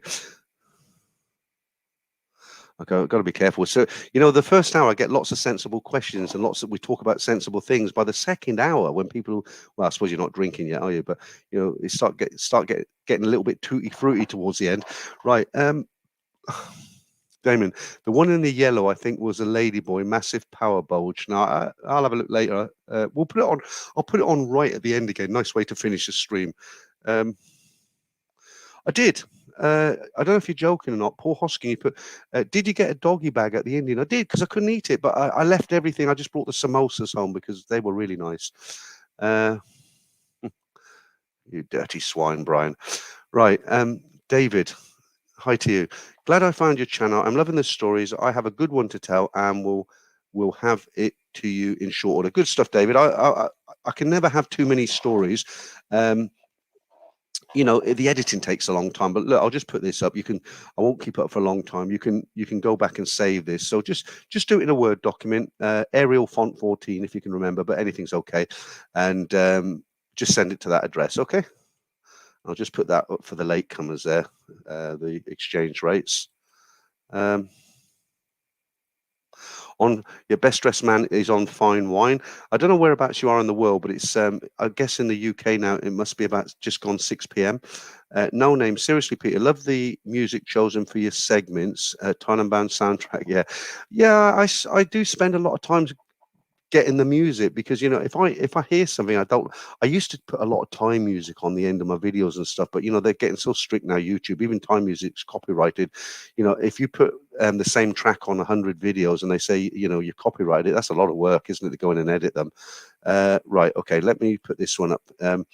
Martin Brunson, how are the prices in Bangkok, Peter, compared to Pattaya? Much more expensive. Before I answer that, let me just say thank you to Lawrence RBE for the $2. If you're a bar girl, prego, you are still a mark. Okay, I'm not sure what that means, but thank you for the super chat. Where's that comment that was? Yeah, I'll then put that back up. Right, hang on. Oh, cheers. I'm on the Chang now, love it. Yeah, patty is much better value actually, because the thing is, what you've got to remember when you go out in Bangkok, you're going to go out in tourist areas, right? There's a lot of people don't come to Bangkok and don't go to bars and stuff, so it doesn't really count for them. But if you're one of those guys, you stay around Sukhumvit, you want to go Nana Plaza, you want to go Cowboy, you want to drink on Sukhumvit, you want to go to Therme, you're going to pay. It's expensive now. I did a video on it. If you, I'll give you some comparisons so you know. So if you go out to like you're in a tourist area around here, okay, I know where to go where I can get slightly cheaper. I cook myself. I go to Villa Supermarket. I buy, chicken and mushroom pies and instant potatoes and peas and gravy, and it's great. But in answer to your question, so let's give you a couple of examples. So you go to somewhere like Cowboy, you buy yourself a small Leo, you're going to pay in a bar there anywhere between 140, 160 baht for a small beer. Okay. You go to Pattaya, you'll pay on average anywhere between 50 and 80 baht maximum, so that's good. Let me just say thank you to the best dressed man. Have one on the red hammer. Thanks. That's very generous of you. Appreciate that. Thank you very much. Um, another example. So if you go to a Thai restaurant around here, nothing fancy, but you order a few dishes. So you might have a chicken with cashew nuts, some fried rice, an egg on top, as always. Maybe some, I don't know, pad thai, something like that. You're talking about like 100 baht a dish, 120 baht a dish, right? So you order dinner, you're looking at 500 baht, right, for yourself. But you go down to Pattaya, it's a lot better. If you go to the right places, you're gonna be paying sort of for the whole dinner, like I've just explained, probably about 200-300 baht. It's just better value down there. It is really better value. You get a lot more for your pound. Let me just get rid of this. Right, that's gone. Okay, don't forget we've still got the Ladyboy competition a little bit later. And if you've just joined us, good evening, guys. Nearly 400 in now. That's good. Lawrence, no, I've read that out, haven't I? Let's go back to some of the older ones that I've missed. Thank you, Damien. Very, very kind of you. Right, Titan, great question, Lawrence. Okay. Eric Whitford, no sound, not sure if it's my end. Yeah, it's your end, Eric. I'm not going there this week because I think I got caught. I'm not saying you're doing this, but there were a couple of guys trying to wind me up last week saying, oh, you're talking to yourself. We can't hear you. The sound's terrible and all that. And they were just winding me up because afterwards people said, look, you shouldn't listen to them. The sound's brilliant. I've got nearly 400 people in here and one person has said the sound's not good. So I think it's your end. Okay. I'm in Hawaii. Who's that? That's Jamie. I'm in Hawaii. Time is 7:10 a.m. Oh, okay, very good, very good. 17:10. Someone's let me say hi to Steve. That's very generous of you, mate. When I arrive end of March, you will probably be in the UK, but may see you at the end of my trip, mate. But mostly in Krabi this trip. Grab a meal. I will, Steve. Thank you very, very much. That's very generous of you. I will keep saying that, but it is. People work hard for their money, and I do appreciate that super chat. So let me just. I won't take too long to explain this, but let me just tell you where I am now with my house and everything and my relocation out here. God, it's getting bloody hot in here now. I had to turn it down earlier anyway. So my house is coming into the final stages now. I'm going out here I'm going back to the UK in a couple of weeks. I'm hoping by the end of March it's all done and dusted, right? At the very latest. So I'm looking at a month back in the UK, maybe 6 weeks, 2 months maximum, absolute maximum. If it's longer than that, it will do my head in. But basically the house will be sold. I'm clearing it out. My wife can take what furniture she wants. She's bought herself another house with the proceeds of this house because, we've just worked out a deal. And guys, I'm going to have to put the air conditioner on in the other room. It's getting really hot in here. Hang on, let me try something else. It might be noisy though. Let me try. Right, that's super boost. That should really pump it out. So let me give it a couple of minutes. But you can see I'm starting to get a beaded hair. It's starting to get really warm in here. Yes, I can think it's cooling down. Wow, really? I was freezing when I sat down. I don't know if it's a drink or whatever. Right. Yeah. So I'm hoping, I'm all settled here now. I've got my Thai motorcycle and car driving license. I've got my long-term visa. I've got my apartment. Obviously, I'm into a routine, but I have got to go back. And one thing that's really bothering me, nobody's complained about it, but it's bothering me. I don't think I'm fulfilling my channel as good as it should be because I'm aware that I've got to go back home, or well, it's not home anymore, is it? I'm aware that I've got to go back. And I've been kind of looking at everything, and I think, at the moment I'm putting out the stories on a Saturday. I'm doing a live stream on a Sunday from my room here, and I've got a few videos coming in between. Like I'm doing health insurance, I'm doing dentistry, I'm doing. There's a motorcycle shop in Bangkok that's run by a foreigner that's great to rent bikes. I'm going to do one on that. So I'm doing pretty much some videos, but really, I'm sleeping late. I'm watching Netflix, I'm having a drink, I'm getting up at 10, 11 in the morning, having a coffee, sitting on my balcony. I've got to get into proper. You look at Bangkok Pat and people like that. They're out in the morning, they're filming. Friend of mine, by the way, Bangkok Pat. And I just need to pull my finger out because I haven't mentally been here really. I've done what I think I can manage at the moment, but once I get back, once my house is gone, I'm here full time. I'm going to force myself to sleep early. I'm going to get up at 8:39 in the morning. I'm going to go out and I'm going to make sure every week I do, on top of what I'm already doing, I'm going to do at least one video on 3 hotels that are close to Nana, a 5-star hotel, which is good value, that sort of stuff, where to go for a good soapy massage around Sukhumvit, because people want to know that. There's channels that concentrate on, here's a beautiful sunset and here's a beautiful plate of rice and I rode from here to there. Yeah, there's channels that's all they do. But I want to get into something else, and I really want to propel the channel. Now I've just hit 46,000 subscribers. I'd love to get up to 50,000. And we'll see how it goes. Peter, you are putting the aircon on, and I have just put another log on the stove. Let me put the one on in the lounge because it's really hot.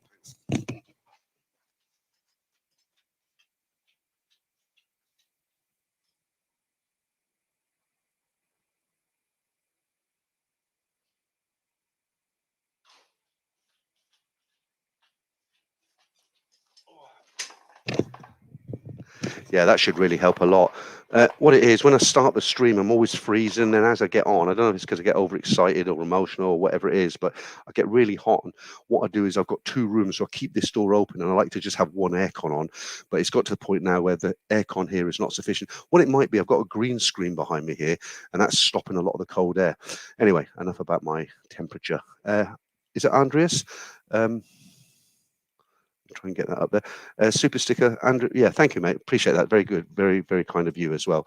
Always like a super chat. Who, people say to me, not me, just any YouTuber. They say, "Oh, you're only in it for the money." And originally, when we did it, you have a passion for it. It's not about the money, but who doesn't like money? Serious question.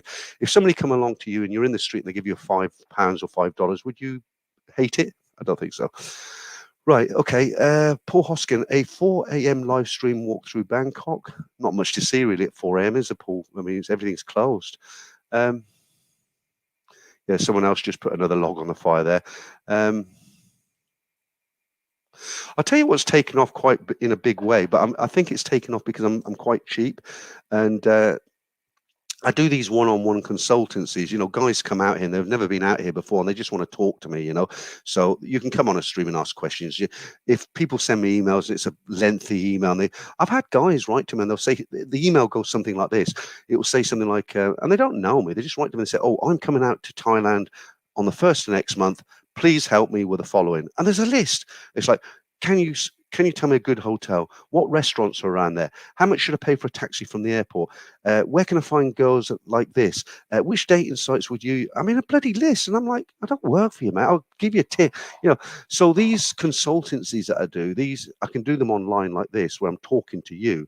And they're becoming quite popular because it's like £45 for an hour, which is like in dollars about $50, and I'm talking one-on-one, and guys want to ask about the girls, things I can't talk about here, and I'll talk about anything as long as it's not illegal. So that's gone quite well. But I do need to get some really good videos out. Look at everything Pattaya, very informative videos. I'm subscribed to his channel, as I am a few others down there, like Ride for Kicks and Trevor's channel, Buzz and Pattaya. So I'm subscribed to a few channels. But I need to do a lot more. I am aware of that. I have been slightly lazy. I'll put my hand up. Okay, I promise it will get better when I get back. Right, Charles Saunders, Lawrence. Okay. Right, Steve. The super chats are for all the hard work you put in. It's like a job. I spent chat 3 or 4 different channels regularly. You have all been helpful on my time. Yeah, okay, thanks, Steve. I had Yoz Travels. His name's Steve. Now, we had a chat. The reason he calls himself Yoz Travels is because he decided he was going to make a YouTube channel, okay, like you do. He was traveling. He thought, well, I might as well make some videos and put a YouTube channel up. But he packed it in, and I said to him, I said, why did you pack it in? He said, I just didn't realize how much work it is. And it is. It's a full-time job. It's like 10 hours a day. Not every day. I try not to work on a Sunday because I'm doing the live stream. But yeah, it's Bernie. How are you doing? Bernie, I went to that curry place tonight, the one that me and you went to. I ordered so much food. I'm so bloated now. I've just had my first beer now.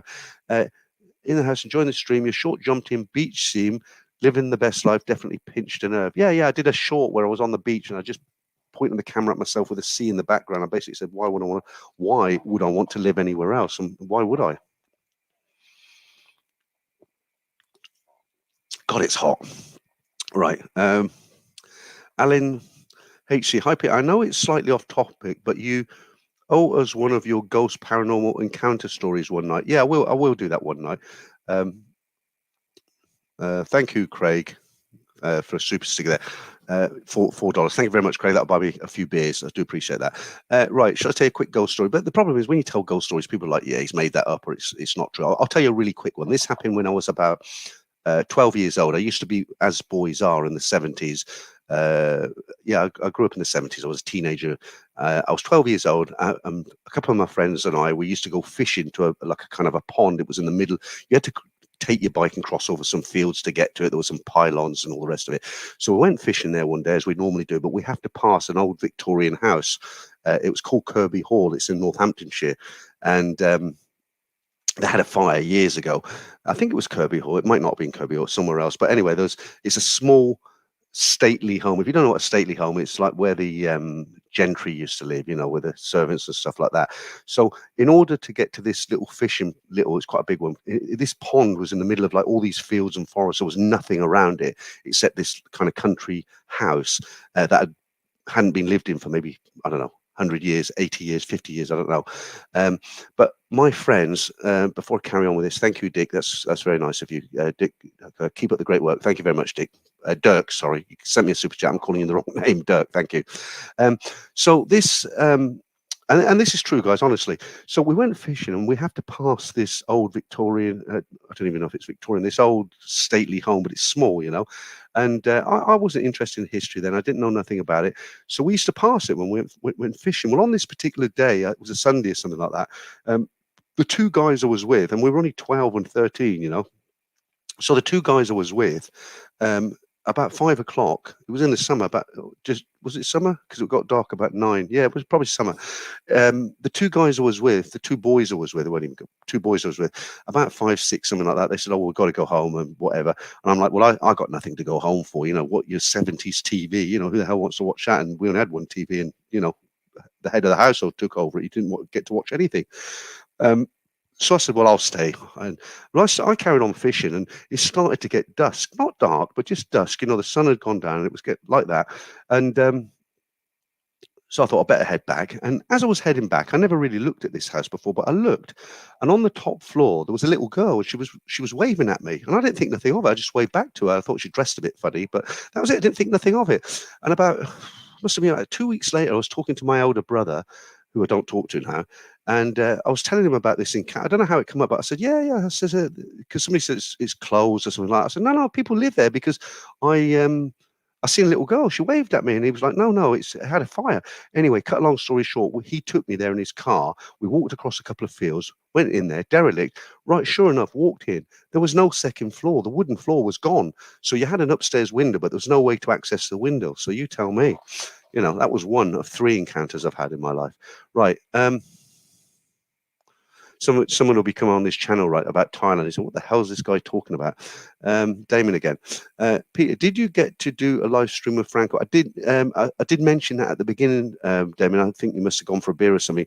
Basically, we planned to do when we went to Jomtien Beach, and because I set up the camera, the phone, I set up the phone on a stand on the table, and because the microphone's so good and there's not much wind here, you just talk and it picks it up great.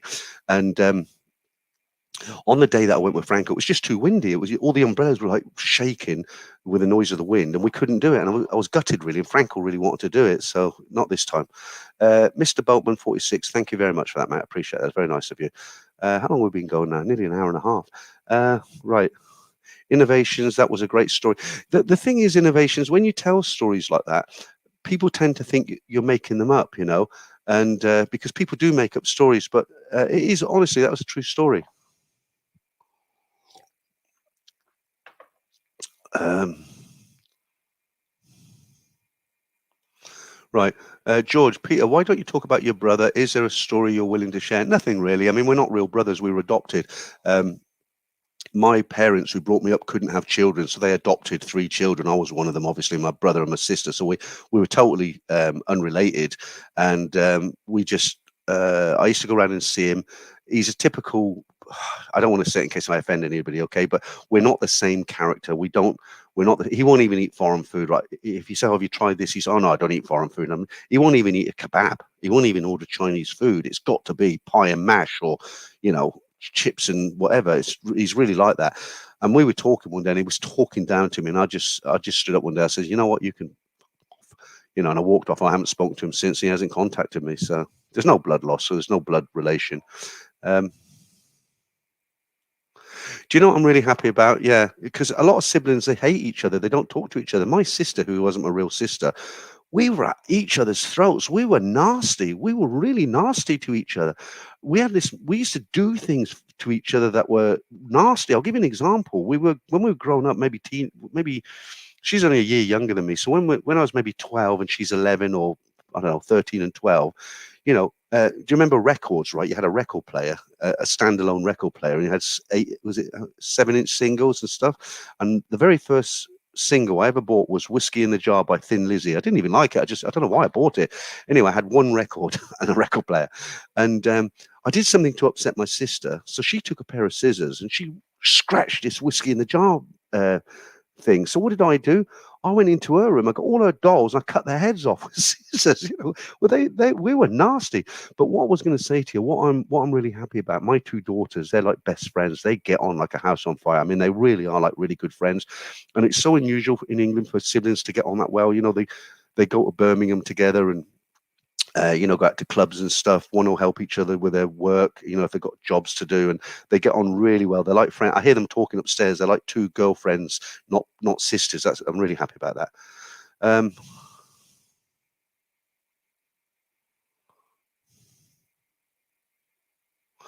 Okay, thanks. Thanks for that, best dressed man. I think, like I said to you, next week when I'm back in the UK, I think I'm going to be back there for a minimum of a month. And the thing is, I'm a bit restricted. I'm not worried about it too much, but I'm a bit restricted because of sound in an apartment. I'm aware of it. Where I do the stream from in my nobody can hear me, right? So I'm going to start doing them on a Friday and Sunday again with fresh competitions, and I think I'll be really into it. And I used to get over 500 in it, well, 450 to 500 in every stream. This has been a great stream. I had nearly 400 in at one time. But it's not the same doing it in a room. And like I said to you last week, I'd love to go out and do streams outside. It's good in Patty to do that, but I'm not going to go out just for the sake of it, and just so I can say, look, here I am on the street, because I've done walkabouts. I walked the first time I went out. I went down Soy Cowboy with a camera. I went past Nana. You can't go in, obviously, because of the music. So I did a walk from Soy Cowboy all the way along Sukhumvit, down Soy 4, halfway down. So I've done all that now. So I don't think it's gonna be very exciting to do that again. Um,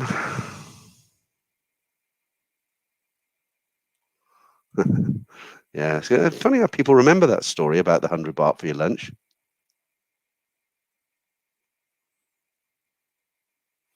Okay, some interesting comments there. I'll just put up.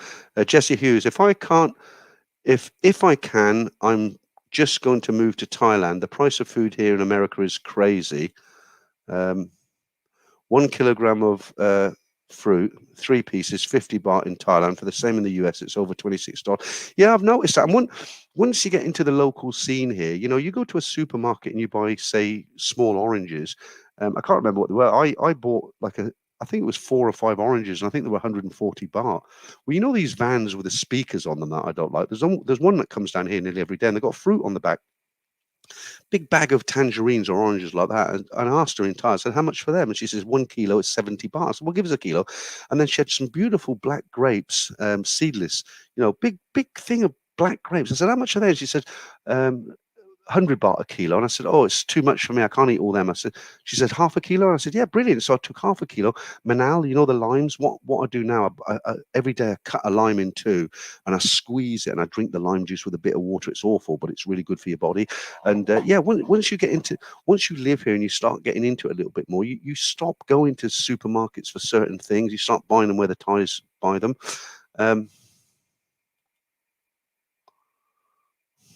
A bucket of peas. I used to have a lot of peas on my dinner because I thought, well, at least I'm eating some greens. But I found out recently they're carbohydrates. Um, okay, that's good. So Andrea said, my two sons get on fine too. Yeah, that's brilliant. Yours, Travers, Peter, that's normal brother and sister behavior. That's what I'm saying. It's normal, isn't it, for them to fight? Mine don't. Bottle Baby, best family relationships are ones where they never talk to each other ever or each other. They love it. Yeah. Okay. Steve Gins, I think you're wrong about siblings. Many do get on. Well, okay. Yeah. I'll put my hands up. You know, I don't claim to know everything. Maybe I am wrong because I just judge on how me and my sister grew up. And I know I had friends as teenagers and they used to fight with their brothers and sisters. Maybe it's changed now. Maybe it was a 70s thing, you know?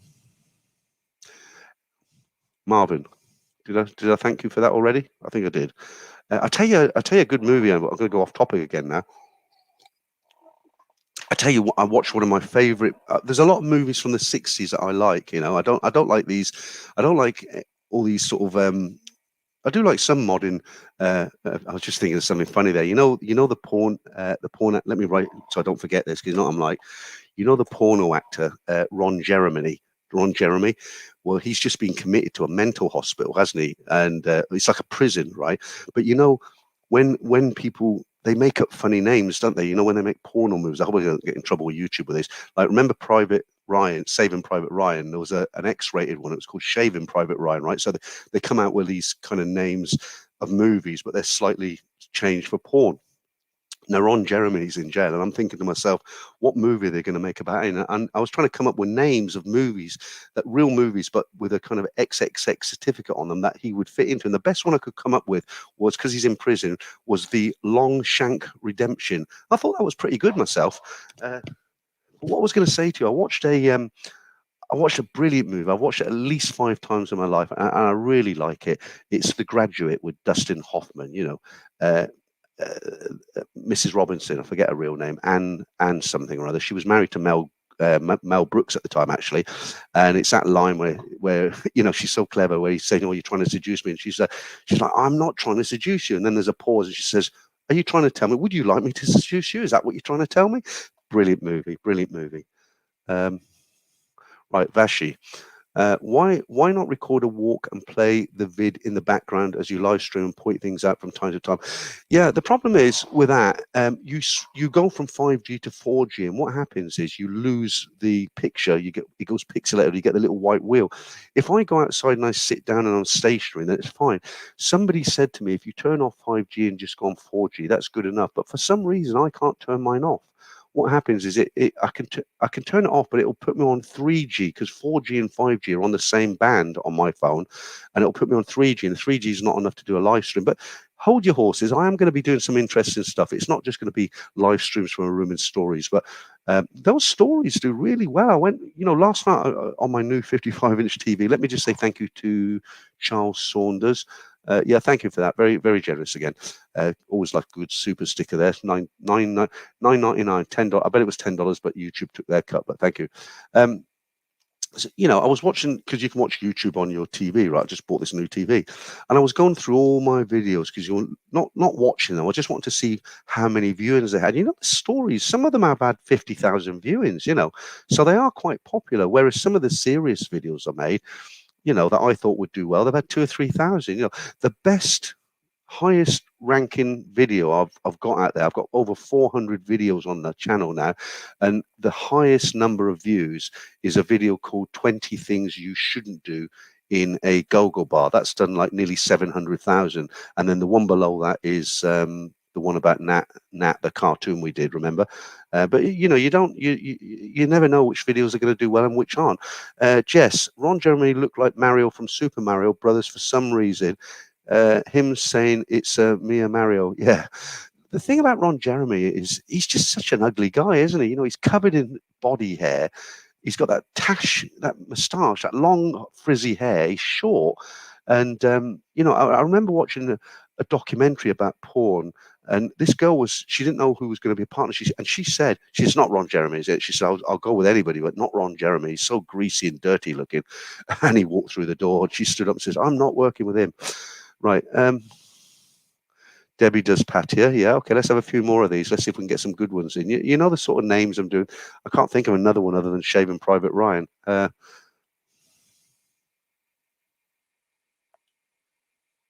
Andres.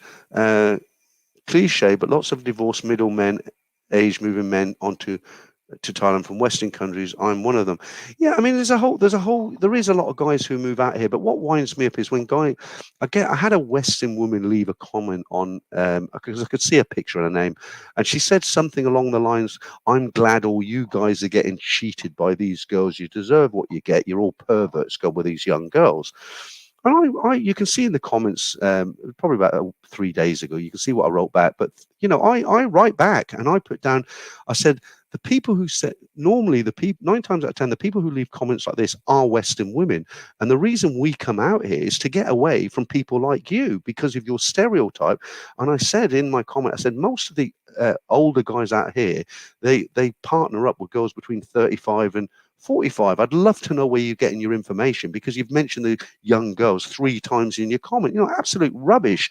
You know, people say, "Oh, you should ignore them, don't respond to them," but I can't. You know, because I just think it's pathetic. You know, and you look at me. I mean, you might not believe me. I've come out here. I don't go with girls. You know, I'm still married, aren't I? Everything's going nicely with me and my wife. So I don't want to upset her. When I'm out here as a solo male and I've got no connections, then yeah, I might date. I don't know. I'm not planning it, but you never know. Um, okay, Ron Jeremy today is the Fat and the Furious. Okay, good one. Yeah, uh, that's a good one. Mick says Rambone on. Yeah, okay. Uh, okay, I know I've missed a lot of comments. Ben, he was handsome when he was younger. Okay, I'll take your word for it. He's been, you know, Ron Jeremy. I watched a documentary about him. It was a very, very good documentary. He's been in 1 or 2 serious films. He was in a film in France. He was only in it for 3 seconds. Some bank robbers burst into the office and shoot him, and he goes like that, and that's it. But he has been in 1 or 2 serious ones. Uh, yeah. Well, the thing with this guy on screen, I won't mention his name. Actually, I won't mention what I was going to mention. I'm getting close to the mark. Right, Jason. I was at Icon Siam. I saw strawberries at 4,000 baht for about 1 kilo, but they look very nice. But 4,000 baht, no way. Yeah, I mean, Siam. You know, it's amazing, really. If you don't know where Icon Siam is, it's the most expensive mall in UK. To give you an idea of how expensive it is, on the top floor, they've got several shops that sell Porsches, Lamborghinis. I mean, the cars are there in a shop. So you're walking around all these shops and you look in the window, oh, there's a Lamborghini in there. They sell Lamborghini, right?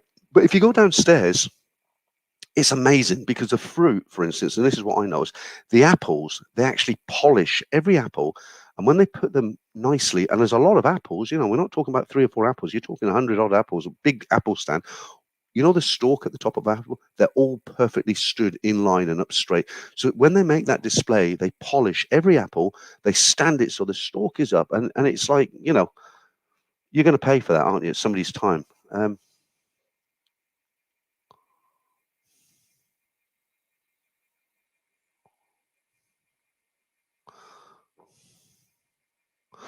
Right.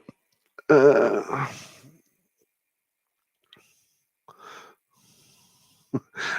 why tonight? Why tonight, Damien? Are you bloody you drinking a bit earlier tonight? Are you what? I might, as always, Damien. Let me when I finish, I'll put all this stuff away. I'll give you a ring, okay? 10-minute ring. Let's have a look. To the Paradise City on a night train. Men going to Thailand. Shameful. Women going to Gambia. You go, girls. Can't make that crap up. Yeah, I did a while ago. I did a montage of pictures of these women in Gambia. You know, they're with 22-year-old, 23-year-old young boys, and these women are like 60 and look like the back end of a bus. You know, so yeah, I like it. I like it. Oh, Foggy says Long Dong Silver. Yeah, that's a good one. Um, somebody else has put that as well. Um, Yeah, somebody else has said that. Look, he was not good looking when he was young. He's always been very hairy, hasn't he? Peter Parker Forrest. Yeah, that's it. I remember that one. That's a good one. Forrest Hump. Uh, No Country for Old Mongers. Yeah, that's a good one. Not Dirty Harry, but what's on screen. Well done, Paul. I like that one. Uh,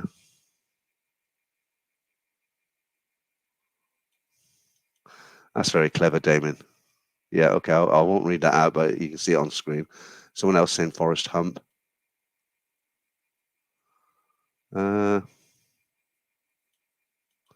That's good. That's a good one. Ron Jeremy today is the Fat and the Furious. Yeah, yeah, and there's another good one that Rambo on. So if you just joined us, you're wondering what we're talking about. Ron Jeremy has been put in a psycho hospital. A very famous porno star, right? And we're waiting for his movie to come out. A movie with a kind of similar name, right? You know, like a Shaving Private Ryan or something like that. And I've asked for some ideas, and there's some good ones coming up here. I'm just going through these now. Yeah, not gone in bar fine in 60 seconds. Nice one. That's a really good one. Look, Goodwill Humping. That's really clever. Really clever. Uh,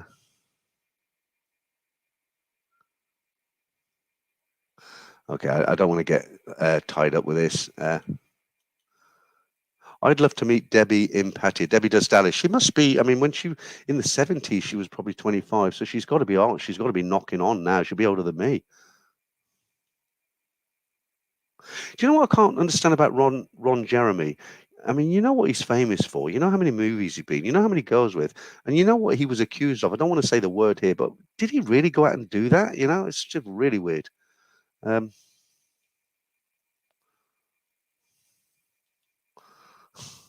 okay, really getting your thinking hats on now. Look, Ben says any which way but Ron Jeremy. Yeah. Right, let's get a nice serious question. Right, Andrea said, "Do you miss the UK?" Not really. Let me tell you a few things I miss about the UK, but not overly miss them. But I do. Number one, this sounds bad. I was going to say Benji the dog. Of course, my daughters, but I'm in contact with my daughters. You know, we we talk online and stuff. So I don't really miss them because I've only been gone 5 months, and I talk to them and they send me pictures of what they're having for dinner and all that sort of thing. But I miss Benji, my dog. You know, because the thing about a dog, when I was going through a lot of mental stress and having arguments with three women in my house, right?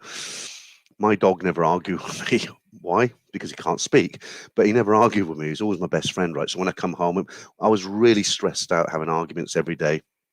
I used to take the dog and we'd go for long walks. I'm talking 5 miles, 1 hour, half an hour in the morning. I really miss walking my dog. That's the first thing I miss. I miss being able to just turn on the tap and drink water out of it. And that's a little thing, but here I have to go across the road to 7-Eleven and hump back 5 liters of water every time. Like they're only 40 baht a pound. I used to a week. I miss being able to just have access to good fresh water from the tap. I miss a lot of the things you can get most things out here now, but I miss being able to go around a supermarket and being able to understand everything on the labels and how much sugar's in it and that. I miss that.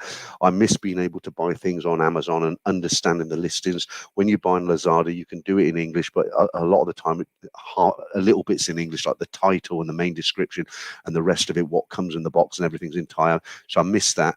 I don't. There's not much more I miss in the UK than that. I don't really miss the weather. I miss where I live because the air quality is very good. Like I say, I walk with a dog. Here it gets a bit, the air pollution's a bit bad sometimes. It's okay at the moment, but it has been bad the last week. We got sugar cane, the sugar cane stubble. They're going to start burning up in Chiang Mai. Well, that smoke drifts down. It's terrible. They're trying to knock that on the head now, and that's really bad. Uh, okay, we've still got these Ron Jeremy things coming in. Happy, Jeremy in the Fanny Farm. Okay. Right, Ryan Hiller. Where are we? I did the stage production of The Graduate. I played Mr. Robinson, who is a much bigger part in the play. The play is a lot more intense than the film. Okay, that's interesting. I thoroughly, I could really get to grips with that character that Dustin Hoffman played. A lot of it was to do with loneliness. If you look at the channel, if you look at him when he's sitting in his room and he's in that wetsuit, that diving suit that he didn't want to come out, and you know But she was great, wasn't she? And I can't remember her last name, the lady who played Mrs. Robinson. Here's an interesting fact. You know the poster, the famous poster for The Graduate, you've got a female leg with a black stocking on it. That's all you see just from the top of the knee, and it goes across, and in the background is Dustin Hoffman. Well, that leg is actually, do you remember Llewellyn from Dallas? She was a model in the 70s, late 60s, 70s. She was struggling. She was paid $25 to have that photograph of her leg on there. Hugh Ellen from who became a massive star on Dallas. Another good film, yeah, absolutely. One Flew Over the Cuckoo's Nest. That's brilliant. Uh, well, there was another one that he starred in. Jack Nicholson. It was the one where he had a gay guy living next door to him and a little dog he had to look after. Then he didn't want to give the dog back. That was a great film. As good as it gets. Excellent film. Uh, right, Ryan says, Peter, we got another cold snap coming. Okay. Uh, I'm not going to mind the cold weather because the thing is, I'm only there for a month or so, and it'll be kind of it'll almost be something different for me because I've been in the heat for so long. Okay. Errol Palmer. Hi, Peter. Maybe a topic for another day, but are you aware of the passport bros movement? Your thoughts? I've never heard of it. What is it, Errol? Tell me what it is now, and I'll try and passport bros movement. No, I don't know what it means. Don't know. Is it something to do with the immigrants coming across on boats? Mercy Paul Condor. We say in America, a dog man's best friend. Yeah, absolutely. We say the same thing in the UK. A dog is a man's best friend. I'm not particularly keen on cats because they don't do a lot. But what I've mentioned many times, the thing about a dog, you can go out in the morning, you can have the worst day of your life, right? Be miserable as sin. Everyone's had a go at you. You come home and your dog is happy to see you. He's wagging his tail and he's your best friend every time. Okay, he doesn't judge. He doesn't. He doesn't judge you, and he's always in a good mood. He's your best friend, isn't he? Uh, okay. Best dressed man says, "Well, I'm getting hairier, so probably a monger overdose. It seems." All right. Uh, Paul Hoskin, cool, Chris morning. Yeah, I kind of. Do you? No. Martin Rice says, "Do you miss Weatherspoon curry night?" No, and I'll tell you the reason why. Because you can get it all out here, and it's much better than anywhere in the UK. I had a really good curry tonight. Cost me about £15, but I bought too much. Right. Okay. I think we're going to let's have a look. See what else. Get a few more of these comments before we do the Ladyboy competition. Wow, already, blimey, not nearly 2 hours. Thank you. Another super chat there. That's from Carl. How do I pronounce that now? Soprano, is it? Anyway, it doesn't matter. Thank you. Generous of you. Mike Braithwaite. My cat acted like a dog. Good stuff. Only in Thailand, a dog will always give you unconditional love. That was what I was trying to say in a roundabout way. Cheers. And like I said to you at the beginning, I am nervous about going back. I don't know why. I've come out here hundreds of times. I've lived out here, but every time I've come out here, I've still got my house. I've still got my family there, so that's all the same. But I know it's going to be brutal getting on that plane coming out here. I've lived with them for 33 years, 30 years, 33 years. I met my wife when she was 19. We're the best of friends, but it's going to be brutal getting on that aeroplane and thinking this is it. I mean, I've done the right thing and set myself up here, but I don't know emotionally how I'm going to handle it. I hope I can. Right, Errol Palmer brothers. Western men are getting fed up with modern women's ways. They're getting their passports and leaving the country to find a mate or a wife in a foreign country. Yeah, but you've got to be careful here, because you might think you find your mate here, and there's some naughty ladies here. Yeah, the monger knocks twice. We're still on these love Carl, love your weekly stories.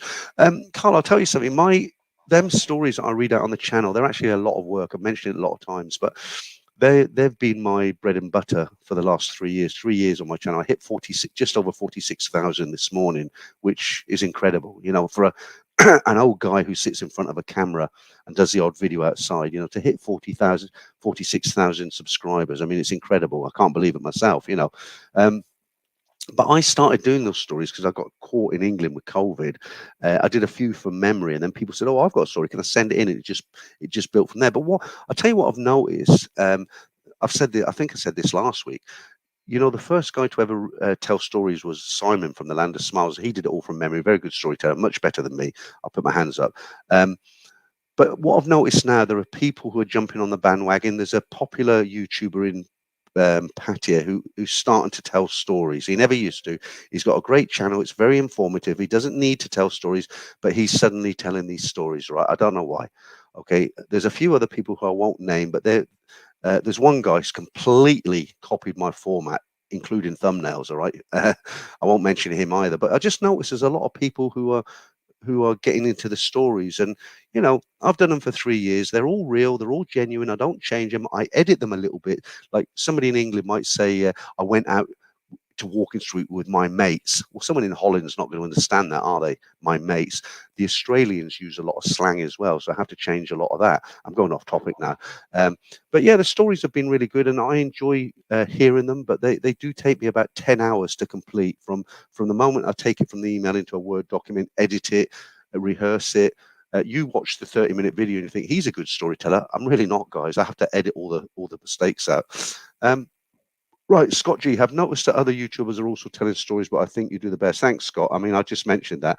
I don't know why, I mean, can't they find their own formula? No, why do they have to copy? I mean, I don't copy other people. There's one guy, he's just blueprinting me. I get lots of people right say, have you seen this guy? And I watch him, and he's doing exactly, I don't mean he's similar, he's doing exactly the same as me, and he's just changed the format of his thumbnails now. And you look at them, they're like my thumbnails, and it's like, let him get on with it, I'm bigger than that. Right, Errol Palmer. The women, especially in America, are getting angry as these men have resorted 50 making videos, sharing them, and yeah, they don't like it, do they? Right, I'll tell you what, I've been talking about all sorts of stuff tonight, all sorts of stuff. Let's do the Ladyboy competition, okay? So what have we got tonight? Okay, so there's 8 images, 7 of them. Hang on, let me just double check.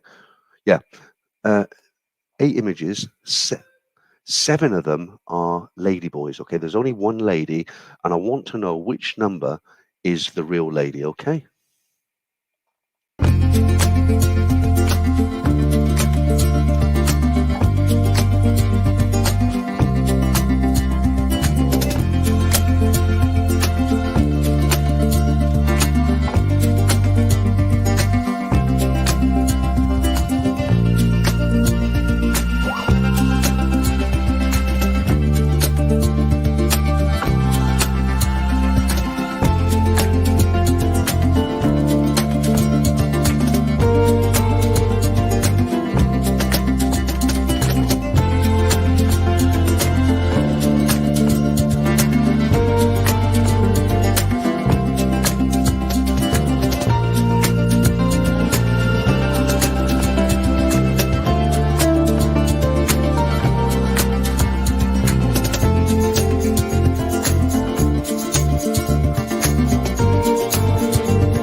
Okay, you've had plenty of time to look at that, so let's see how we do. We're looking for the real lady, and let's kick off with Simon Goodinson, which is wrong, Simon, sorry.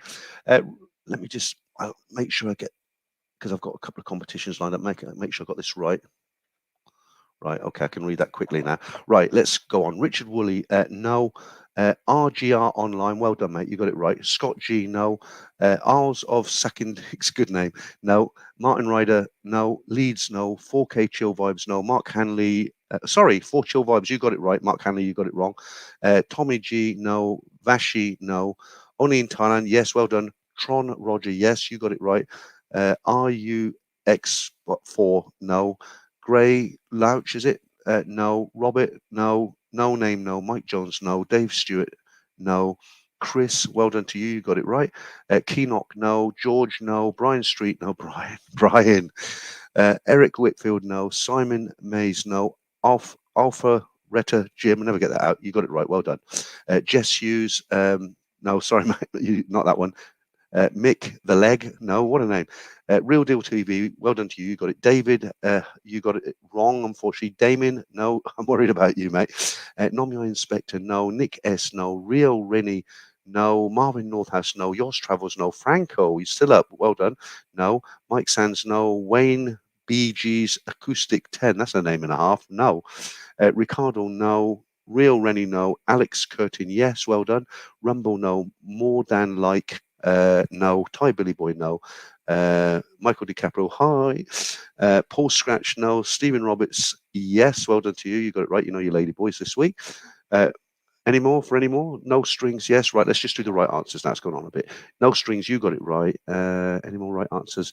The Hammer Sing, yeah, well done to you. You got it right. Mike Braithwaite, you got it right. Fitz, how you doing, Fitzy? When you're coming back out here, you got it right. Well done. Dave Darkin, you got it right. I'm only doing the right answers now. Martin Blunston, you got it right. Thailand Clucker, you got it right. Great name. Ben, you got it right. Well done.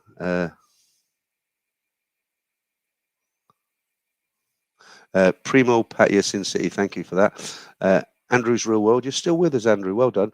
But wrong answer, I'm afraid. I'm only doing the right answers now, aren't we? So anybody else got it right? Yeah, okay. Richard, you can tell by the eyebrows you got it right. So let's check out the eyebrows. Here we go. I know you told your friend you're not okay, and tell me what's wrong and why you never said you felt that way. And guess you're trying to stay strong and fake a smile until I look away. But I've known you too long, it hurts to watch your blue eyes fade to gray as you fade away, as you fade away.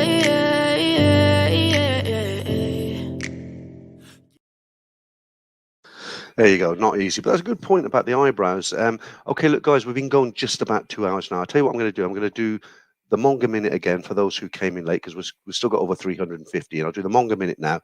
I'll do 1 or 2 comments just to take it over the 2 hours, and I'm going to call it a day, because it's like 1 o'clock in the morning here, you know.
Yeah, it's quite a good one this week. I enjoyed that. I'll do another one for next week, obviously. Damien, good point. I don't know if he still watches, because people get bored. They love you for 10 minutes and they move on, don't they? But there is a blind man that used to enjoy listening to the streams. He used to write me quite a lot of emails. I couldn't always answer him back. His name's Noel.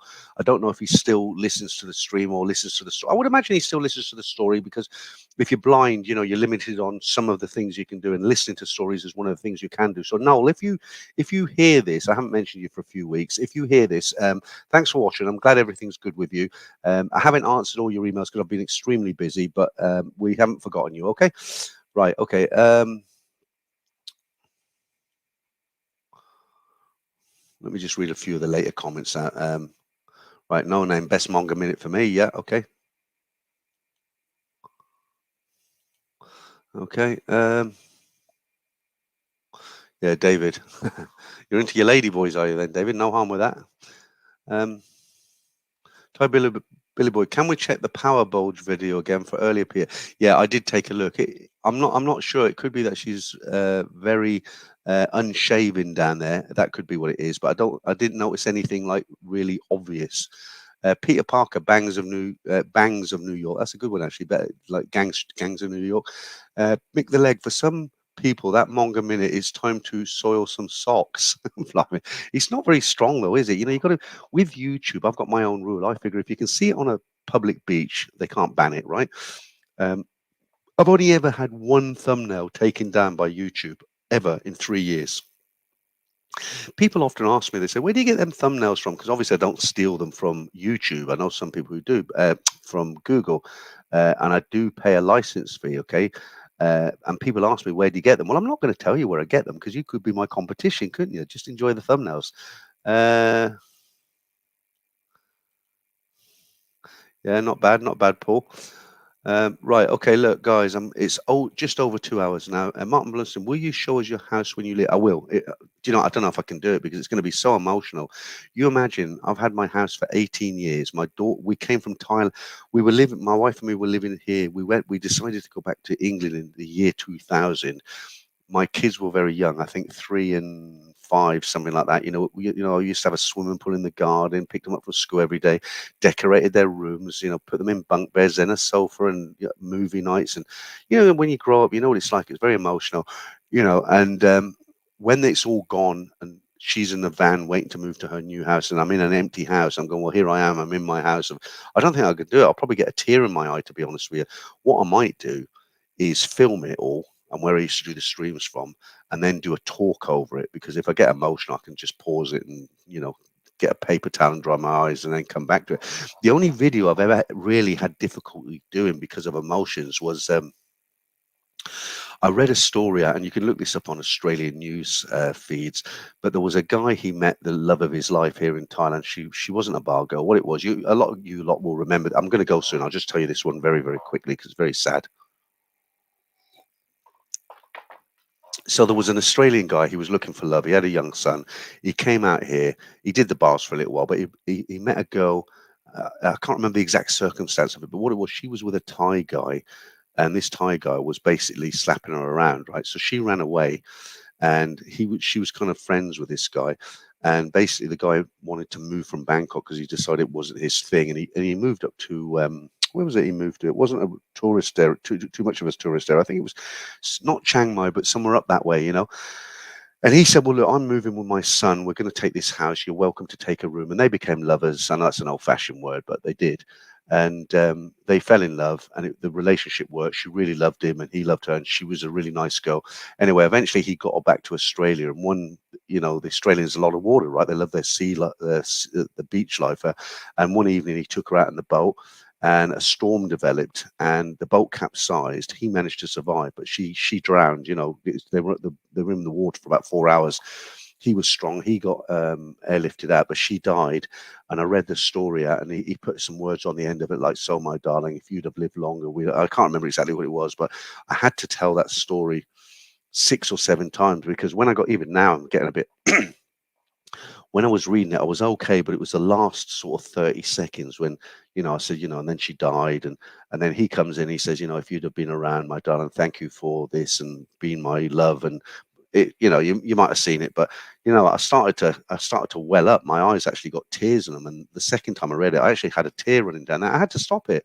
I'm only human. I had to dry my eyes. And of course, when you're being like a bit welled up, you get puffy, don't you? And I had to leave it for 30 minutes, go and have a cup of tea, a cup of coffee, and then come back and have another go. And then I'd well up again. It was really hard. And if you remember that video, or you go and watch it again, it's the only video, because I like to do like sections of talking in between. So I'll tell a story, then I'll give I'm very opinionated, right? So I tell a story and I give an opinion or some advice, whatever. And at the end of all my uploads, I always do I'll be back on Sunday. Thanks for watching, blah, blah, blah. And then end it there, right? But on this particular one, I couldn't do it. I managed to get through it on the 8th attempt. I think it was the 8th attempt. And when I finished it, I got right to the end. I could feel myself going again. I just said, thanks for watching. Bye, guys. And that was it. I was gone. So that's the only video that was really very, very difficult to do. Okay, right. Who are we going to thank? It's time to go. I'm going to say thank you to Franco and Damon for moderating the background there, and Capio, of course. I don't know if he's still in, but thank you to them, the three guys, for moderating. A real big special thank you for everybody who gave me a super chat. It is much appreciated. People say thank you. They don't mean it. I do mean it. I know you work hard for your money, and you're passing it on to me. I do appreciate it. Believe me, guys. Thank you very much. And it will be well spent. Okay. On this. Not all, no, I'm only joking. So thank you for all the super chats. Thank you, Damon and Franco, and the other moderators. Thank you to everybody who I've met personally. I can't remember all the names. Jesse, for instance, tonight, who was watching the stream, and Bernie, and there's several others. Don't get offended if I don't remember. Jason, of course, who I was in the park with tonight. That sounds a bit dodgy, doesn't it? But you know what I mean. So thank you for everyone. And of course, thank you to all you guys for sticking with it for 2 hours and putting up with my nonsense. And when will I be back? I'll be back next Sunday. So yeah, until then, have a great week, and I'll see you soon.